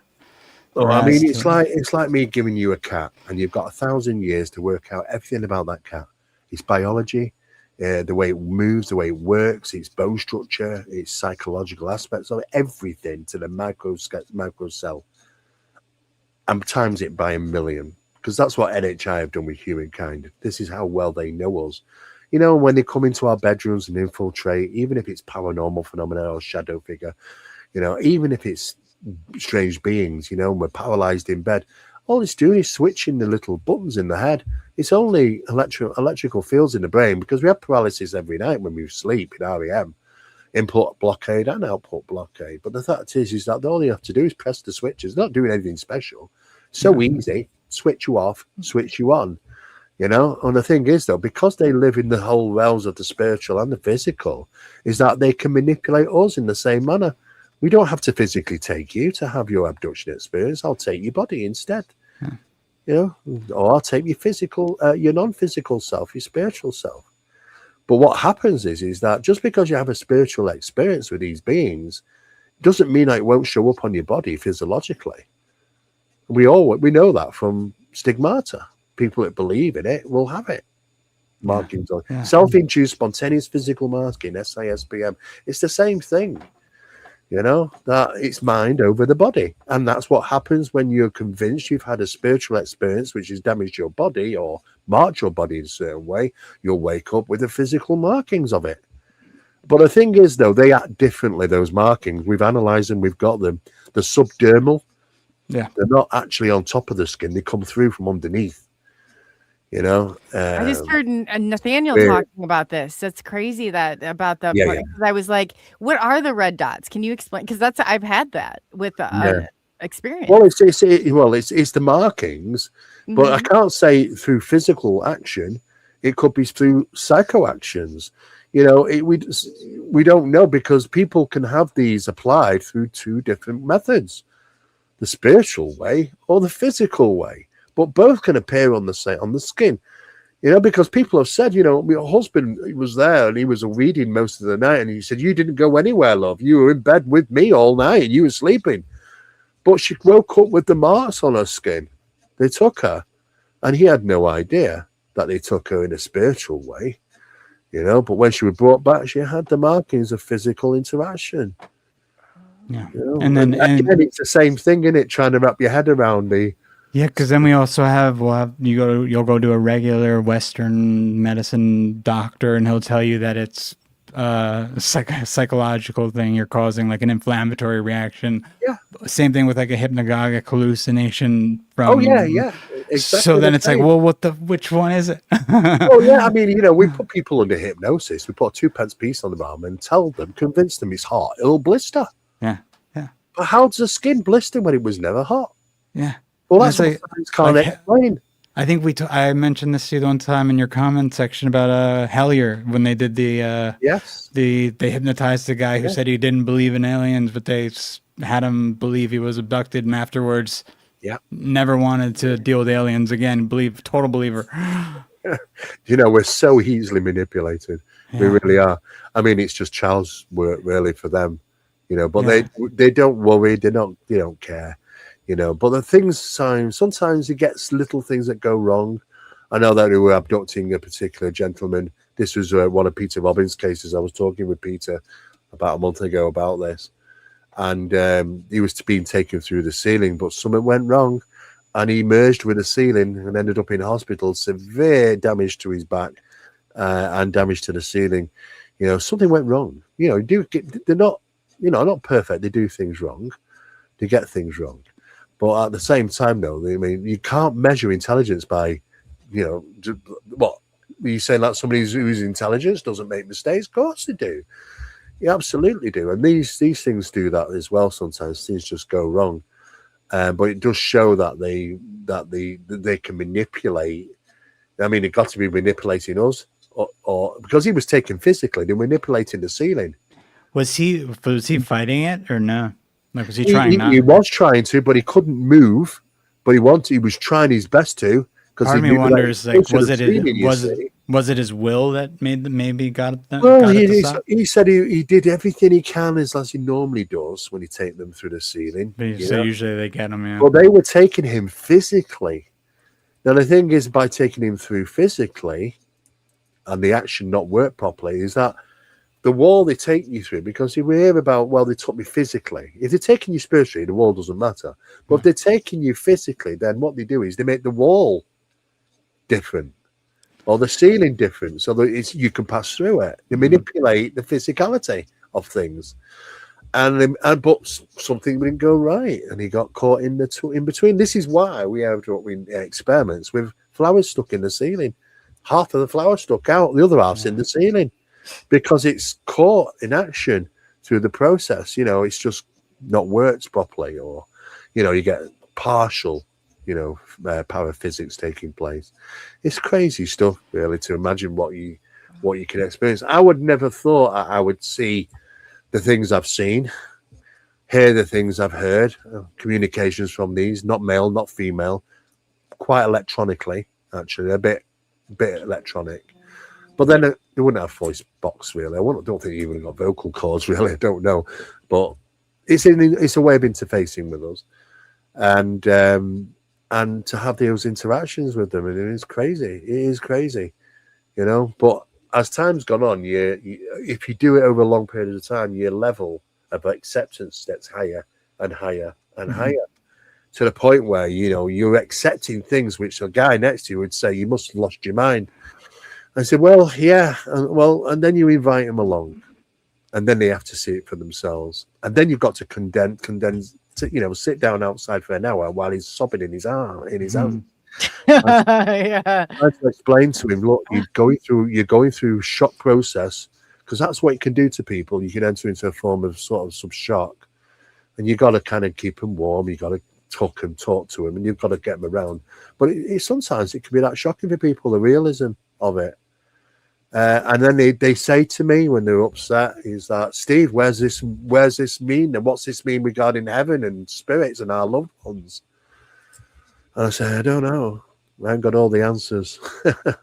And then I'm sure they're not, and the people probably are even more messed up when they're seeing it pop up in like the Epstein type files. Well, we know, you know, I knew that was already, I've been talking for years that this stuff was going on. Yeah. And it's the same thing about inducing trauma. You know, the people are great at experiencing are the people that have gone through trauma at their younger age. Why? Why is that? Well, and why is it even recognized by people to utilize it in UFO programs and other things now? Yes, there is a strong connection to trauma, especially at an early age, and experiencing phenomena or enticing phenomena. And if you get down to the dog wheel, you're only talking about RF frequencies, the same RF frequencies that really do have a problem manifesting when they're in the presence of iron, because iron absorbs RF tremendously, you know. And this is why I say to people, there are things you can do to help if you're having problems, you know, but you've got to do it, and you've got to maintain it, you know.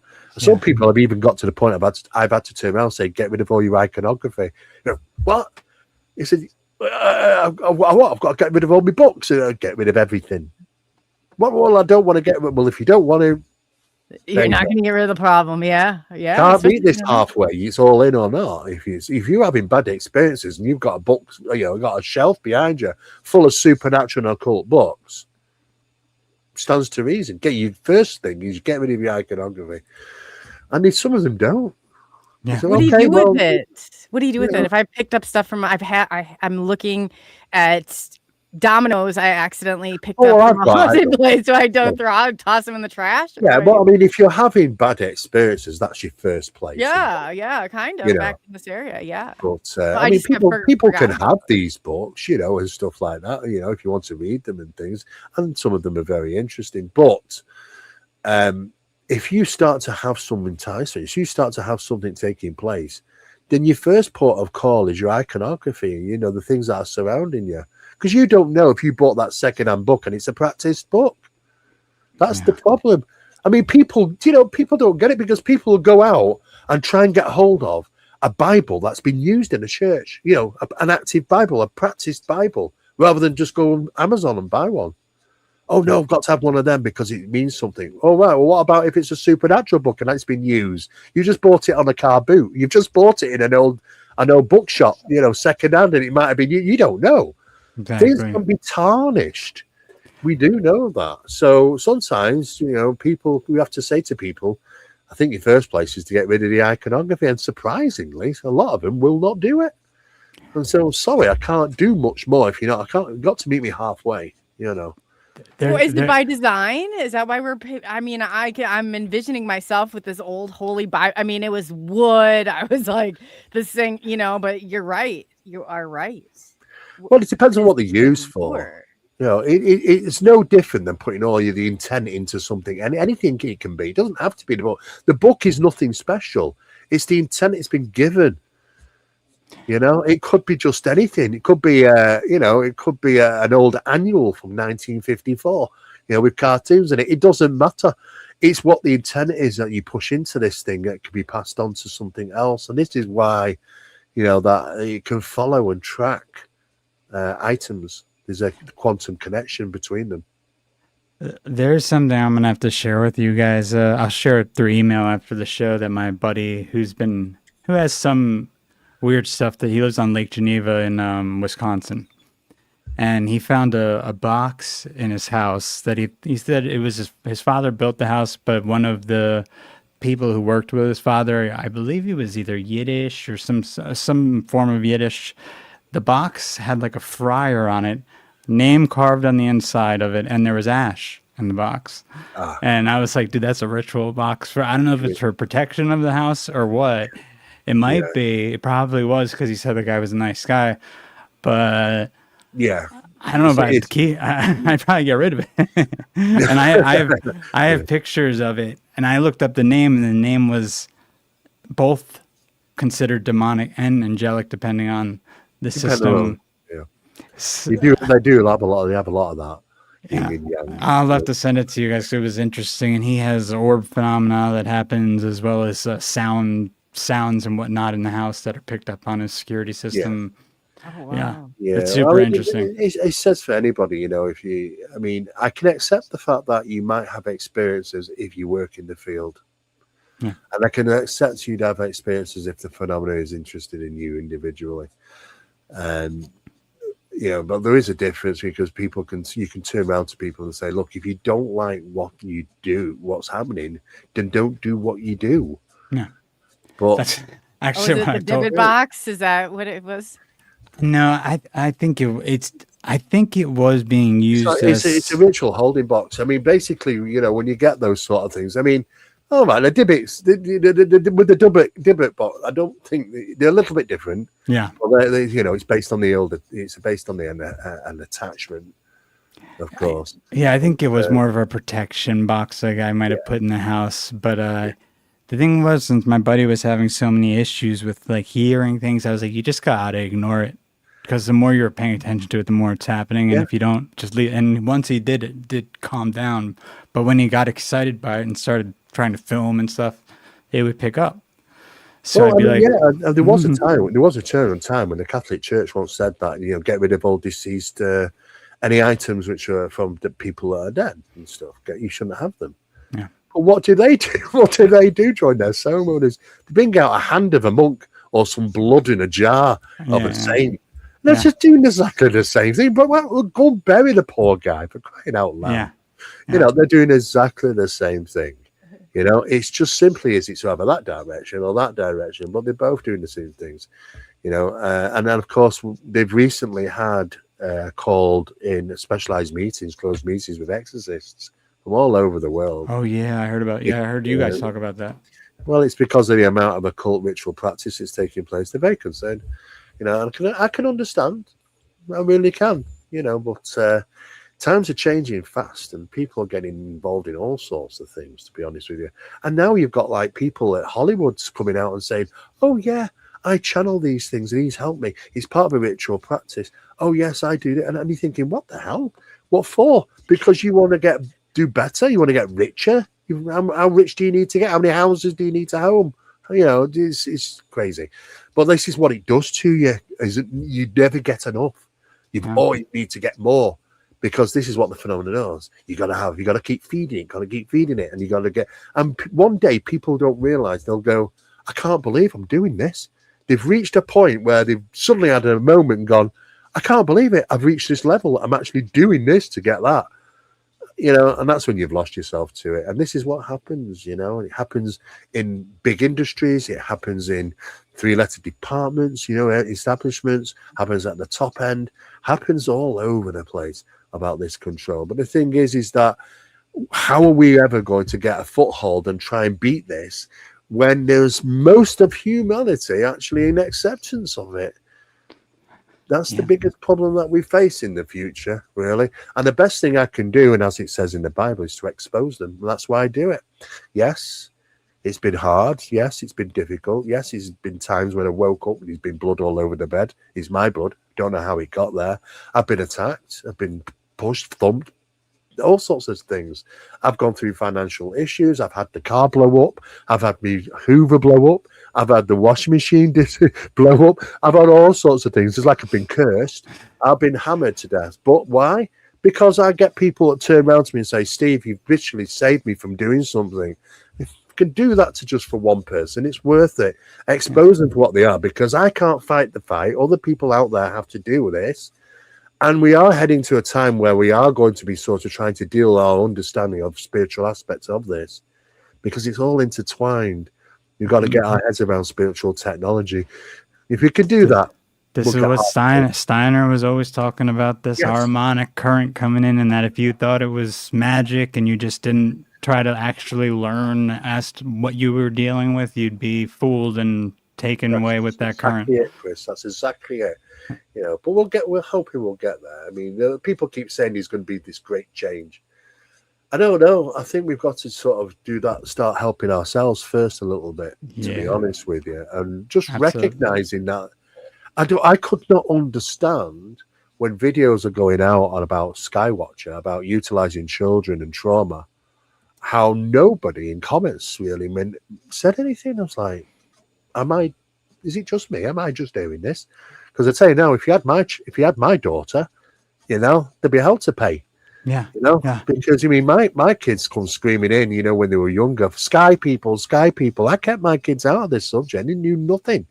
Yeah. And yet they come 100%. running in saying sky people outside the window, upstairs window, and who drew them. And yes, you can imagine what they drew. But at the end of the day, you know, this is what the phenomena does. So, you know, luckily my girls live on the opposite side of the world in New Zealand now.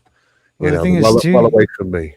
it's like the same thing we experience with lockdowns and kids not being able to interact with other kids. It's like psychologists and psychiatrists knew that, like, they know what happens when people are isolated and there's fear constantly projected to them every single day. They knew people were going to have mental issues and they were going to be depressed, but they said nothing. They knew they probably should have known math. They should have. Came after my license for it too. It really is, isn't it? A really strange world we live in, you know. And then we're trying to do, and out of all of that, we're trying to look at the phenomenon, the cryptids, the paranormal, the supernatural, and the ufological, and try and make sense of it.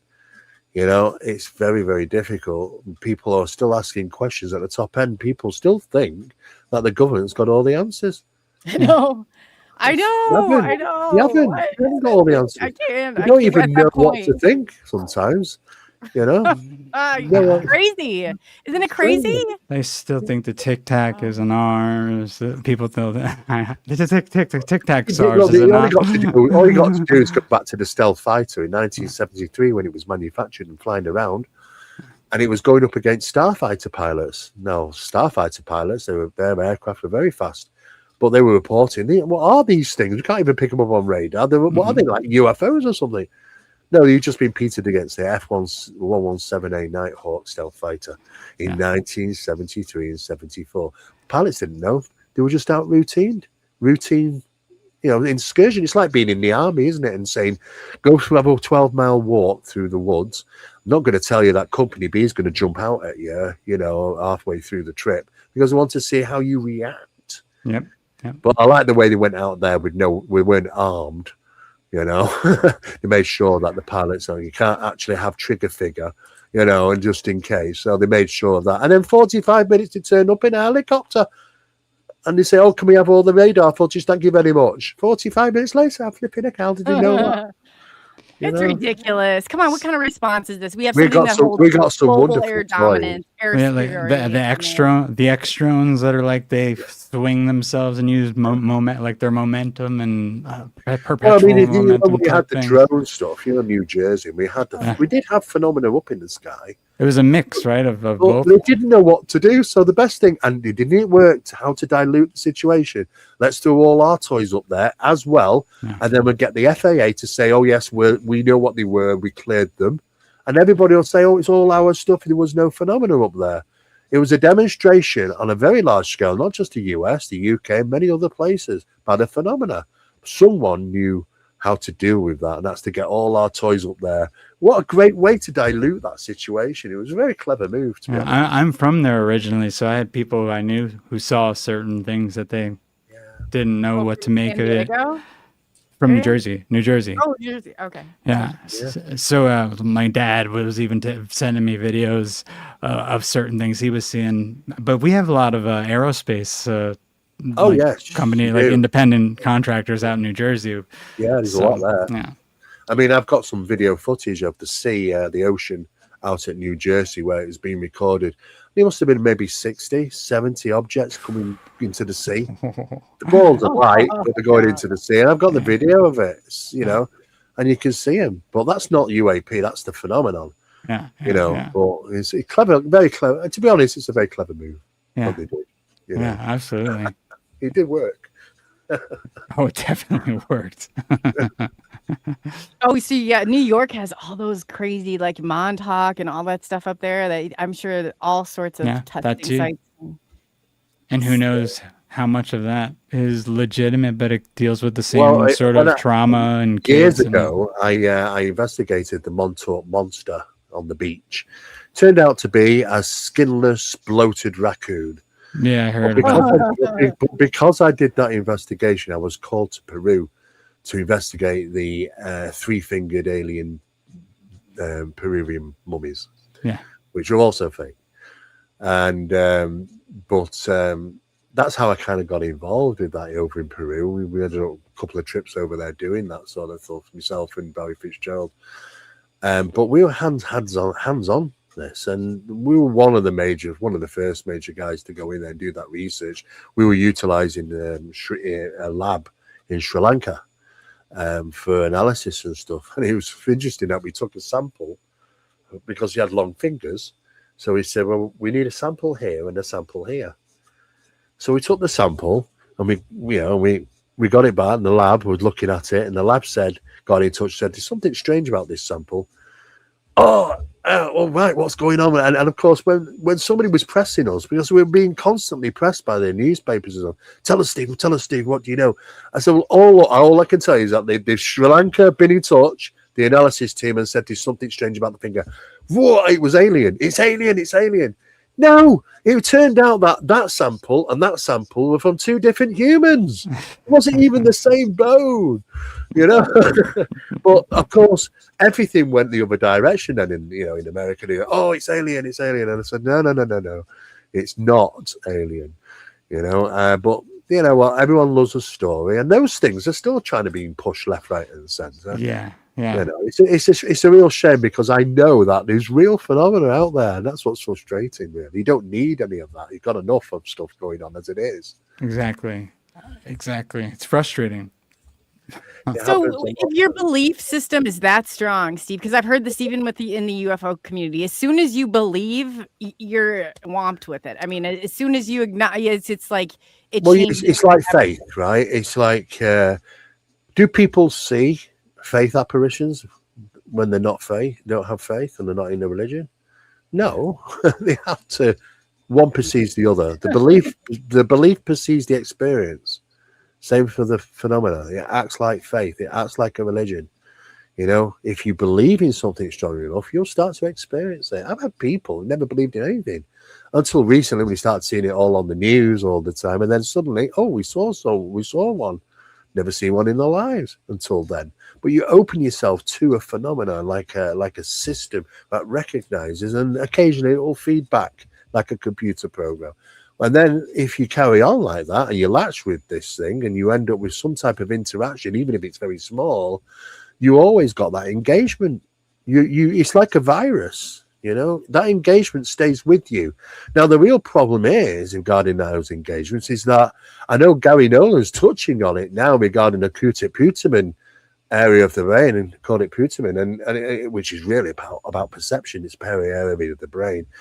It's because why is it being battered so much? Well, because you're right up close to something which is altering its perception so much that you're affecting your brain, Well, I don't think it just lies within the ufological area. I think it lies in the highly traumatic paranormal incidents as well. And I also know that if you're an experiencer and you have that damage, then you can genetically create children. Believe that. Normally, which would be already born as an experiencer, because they will already have that marker. And that marker means that they're born as an experiencer because of the parents being experiencers. It can be passed on like a virus, this thing. So I don't know. It's we're learning so much more now. Now we're looking at the brain, and we're looking at the psychology of this stuff. And we've got specialized equipment. We now got DT meters time displacement meters, which measure the discrepancies in time where the manifestations have been. We have lots of real handy toys now, which we can really start taking apart the phenomena, looking at, and then realizing, hang on a second, there's a mechanism here. And how can we mess up the mechanism? How can we react to the mechanism? We're not just rabbits in headlights anymore. There's a system of things which are happening when we have these encounters. But belief is a big thing, though. Yeah. I think that's a good thing that people are working in a way to understand and interact with and disable if necessary. Well, if we can. I mean, if we can. I think the best we can do is try and make it difficult for them. Yeah. I've never been in a situation it doesn't matter how many people you talk to. It doesn't matter if it's, people, if the place has been blessed, or if there's exorcisms taking place, or there's certain artifacts. It doesn't matter, really.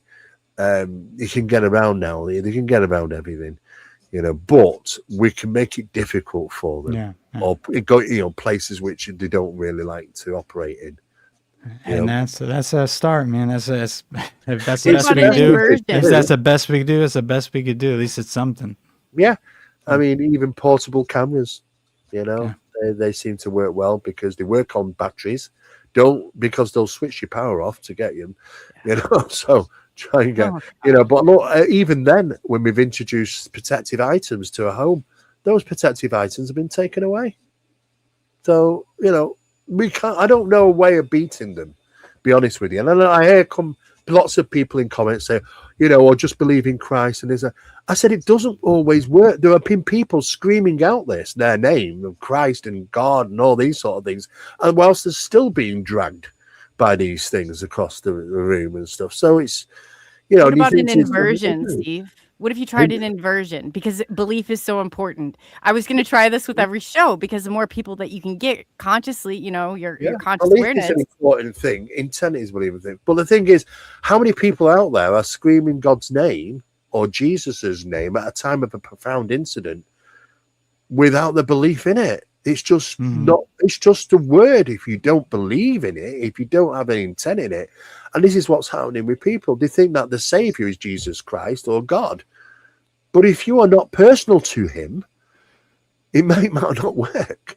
It's basically the same way. I mean, look, priests go through this all the time, especially when using, when they first started doing exorcisms, it was iron crucifixes they were using. And the phenomenon wanted to disengage the priest with the iron, because the iron is, they don't like iron. And what they did is they heated up the iron crucifixes, and it burnt the priest's hands. You see the blister, we call priest blisters. That's what they were for. It was from there holding the iron crosses during exorcisms, because it's trying to.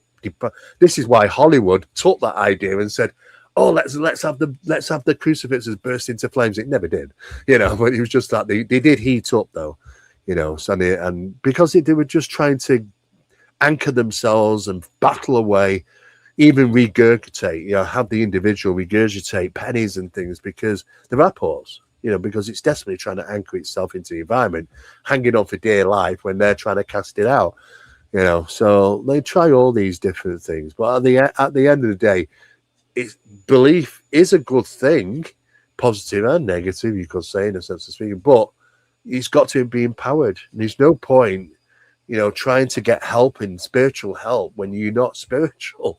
Suddenly people want to become when there's something, they experience something. You'd almost be better off being more atheist than not believing what you're seeing at all. It's a lot of distractions. That's true. People don't know what to believe these days, but distraction is one of them. If you're in that camp, at least, where you're not a spiritual person, you must be better just continuing that. Oh, that can't be real. That can't be real. This way you don't get as affected by it. Yeah, that's a good point. It's very true. Very true. But when it comes to religions, there are the phenomenon has no boundaries in the bloody religions. It doesn't mean anything to them. They've penetrated all religions all over the world. It doesn't matter what religion it is. It doesn't matter even if you're an atheist. Do you think if you're an atheist, you won't have an experience? No, they do. Well, and also then the atheists have the religion of Adam. They're atomists, basically. Their religion is science, and it's not even correct science half the time. So then they can be tricked. They could be tricked by science. It is. There is. There's no religion really. It's sort of get around that, to be honest with you. But it's surprising how many people might turn to it in desperate need of an incident. Yeah. But you can't. It doesn't work like that. You know, you've got to be, your real intent. It takes a lot. I mean, you've got to believe it yourself. It's like know thyself, believe in yourself. Basically, that's like the best you're gonna do. It can help if you really do believe it. Mm-hmm. But most people are doing that at times when they don't really believe it, but they're just utilizing it as a method to try and get them out of their sticky situation that they found themselves in. Yeah, amen to that. Yeah, right. Please, God, if you just let me go this one time. Yeah. Yes. I don't think any source of consciousness is going to help if you are already denying it on a daily basis. I see it all the time. Yeah. All the time. Yeah. Just coming from people that want help, Got to do as much as you can, I suppose. But you can tell people, but they've got to they help themselves. Yes. Mostly. At the end of the day, that's sink or swim. Nobody's coming to save you. You got to save yourselves. Find a way. Exactly. I agree. Well, Steve, I really wanted to thank you so much for coming on. And I mean, my brain, I will be just going 1,000 miles per hour. I just like, I mean, every time I feel like I go a leaps and bounds in what my brain is able to hold. So I appreciate you. That's okay. That's okay. Same here, man. I had such a great time having a talk with both of you guys. I enjoy sharing the information. That's what it's all about at the end of the day. What's the point of not doing all this if you don't share the information? Get this out into people, because there are some strange, difficult. I'm sure there's going to be some difficult times as we move forward, but there's also going to be some very interesting times because I'm keeping companies with quantum physicists at the minute. And regarding, what we see around us, we wouldn't know it's there, but there is a lot around us and what we're getting through quantum imaging now. So, and all that's going to be coming out later on in the year. I've set the information out to come out and show you, demonstrate what is around. It's pretty crazy stuff, to be honest with you. Awesome. Yeah. I'm very excited for that. Very excited for that. That is something. Thanks, guys. Thanks for having me on. Yes, thank you. And stay tuned because Steve's going to be back with Nathaniel Gillis, so we'll definitely be updating soon. And before you go, Steve, will you let everybody know where they can reach you at? You're very reachable, and he's got a great. I'm always. I always say, I mean, Steve Mera, Mera. If you can punch that into Google, you'll find me all over the place. But I'm happy to talk with people, if you want if you want to ask me questions, if you need any help and stuff like that, that's not a problem. I have my own YouTube channel, of course, where I share information pertaining to Project Doorway, which I've worked on, Project Enigma, which I've worked on, Phenomena Project, and numerous others. You'll see stuff on Scole there, and many other things, and the NHI discussions about some of the related more modern information pertaining to NHI communications. So, but yeah, my YouTube channel is Steve Mera Official, and people can contact me anywhere really, to be honest with you. That's probably about the best. I do have my own website, which is phenomenamagazine.co.uk, which is a magazine which is available for free. Download it. It's available everywhere. But that's the best way to probably get hold of me, or just Google me. You're very ready to list, to be honest with you. But yeah, it's the best. It's great though, Steve, because I go on and I'm like, man, I've gone through your videos. I'm like, he probably thinks but you start watching one, and I got sucked in. I mean, they're excellent. They are great. I know. Well, I mean, because we are allowed to talk about certain things where other establishments are not allowed to yet. Yeah. I know they are going to, but they will. They are getting there, some of them. I mean, it's like Skywatcher turning around and saying to the general public, "Oh, well, yes, we have a dog whistle, but we can't tell you the frequency." Well, we've known the frequency for some years. It's just because they're saying that. They like to hype it up, but at the end of the day, there is a lot of stuff that will be coming out. I get to hear stuff before sometimes. I would never join a think tank if I thought that the information would never get out. Yeah. So I just get an early grab on it, really, and then say, and then I'm like a little Irish hound then, and biting them at their ankles, saying, "Can I talk about this yet? Can I talk about this yet?" Eventually, I'll get bits, and I get to talk about it, and then people go, "Wow!" But in fact, there's a load of other people that are involved in these experiments, and they're sat on it, but they got somebody leaning over them saying, "Oh no, you can't say it yet." Where sometimes I get first dibs at it. So, but yes, interesting times to come for sure. The Irish connection. Now that makes more sense. Looking forward to it. That's going to be exciting. Yes. Well, Steve, we'll let you get going. And again, thank you so much. I really, really appreciate it. Take care. God, isn't he amazing? That's great. Every time I'm just like, wow. I just like a lot of information. That was the first time I've gotten to talk to him. So that was awesome. Oh, really? Yeah. Because I've only talked to Nathaniel so far. But I mean, I've talked to him over like messages on comments. But that was. It's just vice versa for me. Steve's been on here a ton of times. I haven't gotten. Yeah. I've only talking to Nathaniel over email. So this will be fun. Yeah, to have them both on. Definitely. That'll be a good time. Awesome. And then too, before my vlog wants to know if it's okay to share your content. She's very she shares mine all the time on social media. She's just being respectful. So yeah, go ahead. That's awesome. It's really nice to have those people out there. They really push it, and it's like, man, I can't tell you how much I appreciate you guys in doing that. It helps us a lot, big time. Absolutely. And two, what do you anything that you want to tell people where they can find you, and two, what to look forward to? Just you have some great stuff over there. You really do. Oh, thank you. And just the link tree is at the bottom actually right now. Chris Miner, linktr.ee/Chris Miner, YouTube @ Chris Miner official. That's MINOR for Miner. And then everything's pretty much on my link tree. You can find like my old band, my music, all my social media. Great music. Yeah. That's awesome. I was listening to my son and I were coming back, and I was like, you know what, Chris, because you get into the conspiracy side of it and whatever, but I was listening to your music the other day. I was like, this is really good. That's like awesome. The solo or the Time Will Tell stuff? There was two of them that you had on your main page. Probably just the acoustic songs I've done. Yeah. They were fun. On stuff. The band's not together anymore, but that was fun too. It was a good time. Oh, that's no, it's really good. Do you still do it? Do you still keep up on it? No more band, but I write when I can. Regular music on my own, but nothing as serious as I was back like in my 20s and stuff.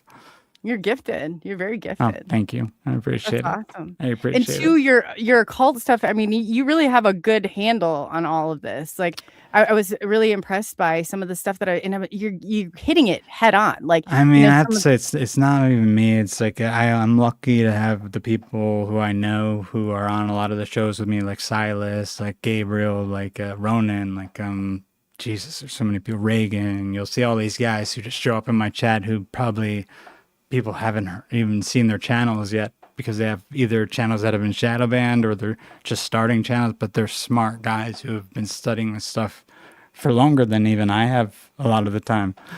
You have a great panel. So there are people on the panel that you have. Yeah. Oh, wow. Yeah. And I mean, I do shows with Emily Moyer, who's really into the occult too, but her stuff's mostly on her Patreon. Benjamin Balderson comes on. He's real solid with alchemy. So yeah, there's a lot of people who are really smart who I'm very grateful to be able to converse with. So are you. Now, let's not discount yourself here, because you're pretty good at all of this and you've maneuvered your way around. I was listening. I was very impressed, and I'm talking to people for years. Yeah, no, that's awesome. I appreciate it. So do you think if there's any, I know you pop up here and there, do you have a show that you're upcoming that we can look for? Or? Friday, I should be doing a live with actually Silas, which is Silas Speaks 3301 is his channel, but I'm not sure if we're doing it on my channel or we might just simultaneously stream it to multiple channels. It should be me, him, and Simplified Symbolism. Oh, okay. And maybe Ronan might join us from the Ronan Experience, and then Saturday I'm usually on the Ronan Experience. Oh, So cool. I'll have to get those links those will out be then. coming up. Yeah. What And then, time do you usually go on Friday and Saturday? If we were trying to stalk you and Friday find your is at posts. 3. Friday's early. That's going to be 3 PS. So yeah, tomorrow 3 Pacific. So what is that? 6 Eastern time, Eastern Standard Time. And then Saturday, if we do it, that's usually at 6 p.m. Pacific, 9 Eastern. Oh, okay, cool. Well, that's awesome.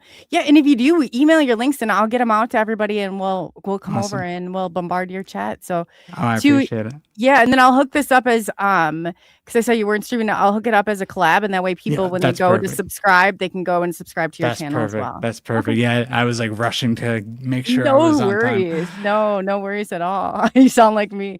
But yeah, no, we'll get that taken care of. And if you want to premiere it, I can get you a copy of the show. That's not even a big deal. So you just let me know. Awesome. Yeah, it's been I a pleasure appreciate it. having you.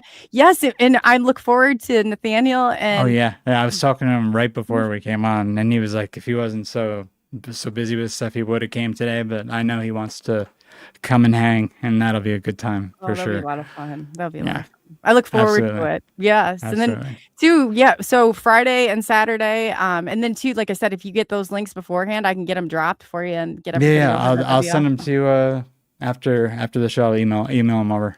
And I appreciate you so much for having me on with. I'm glad that I could out. stay. You guys, if you weren't here the last time Chris was on, I invited him on as a guest, and StreamYard glitched. And he was stuck on live. I couldn't get to him. Oh God, that was I'm telling you, everyone was very, very nice, and they all were entertaining, and we had a good time for the hour or so that we talked. Oh my son's like, you can't give up. I said, Brody, I can't get on.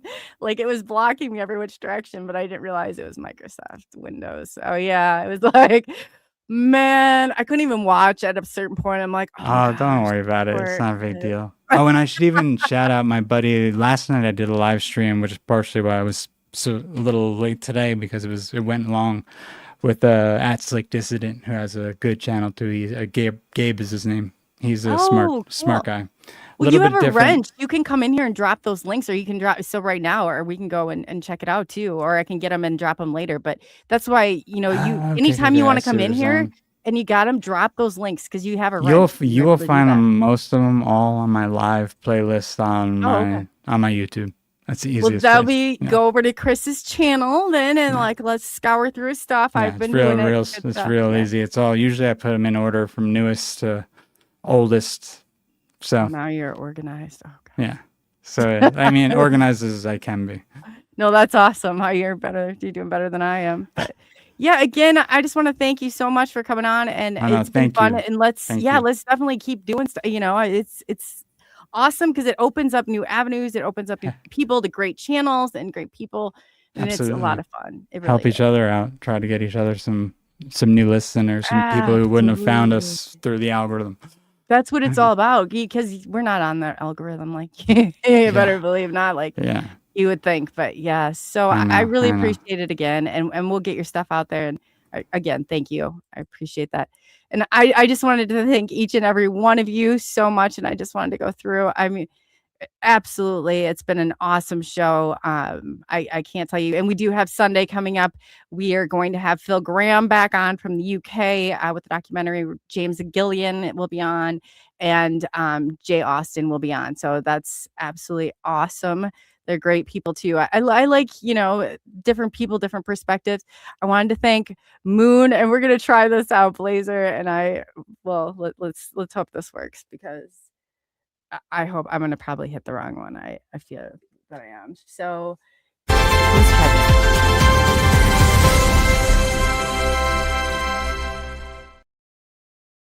this. Amazing, Moon. And that was for you. And then Blazer.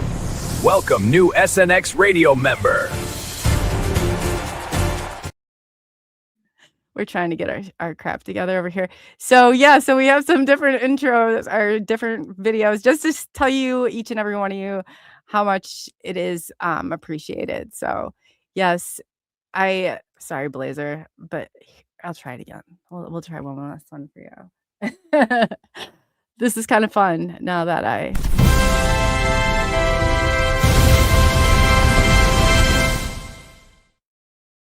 it's for Moon. Sorry about that, Moon.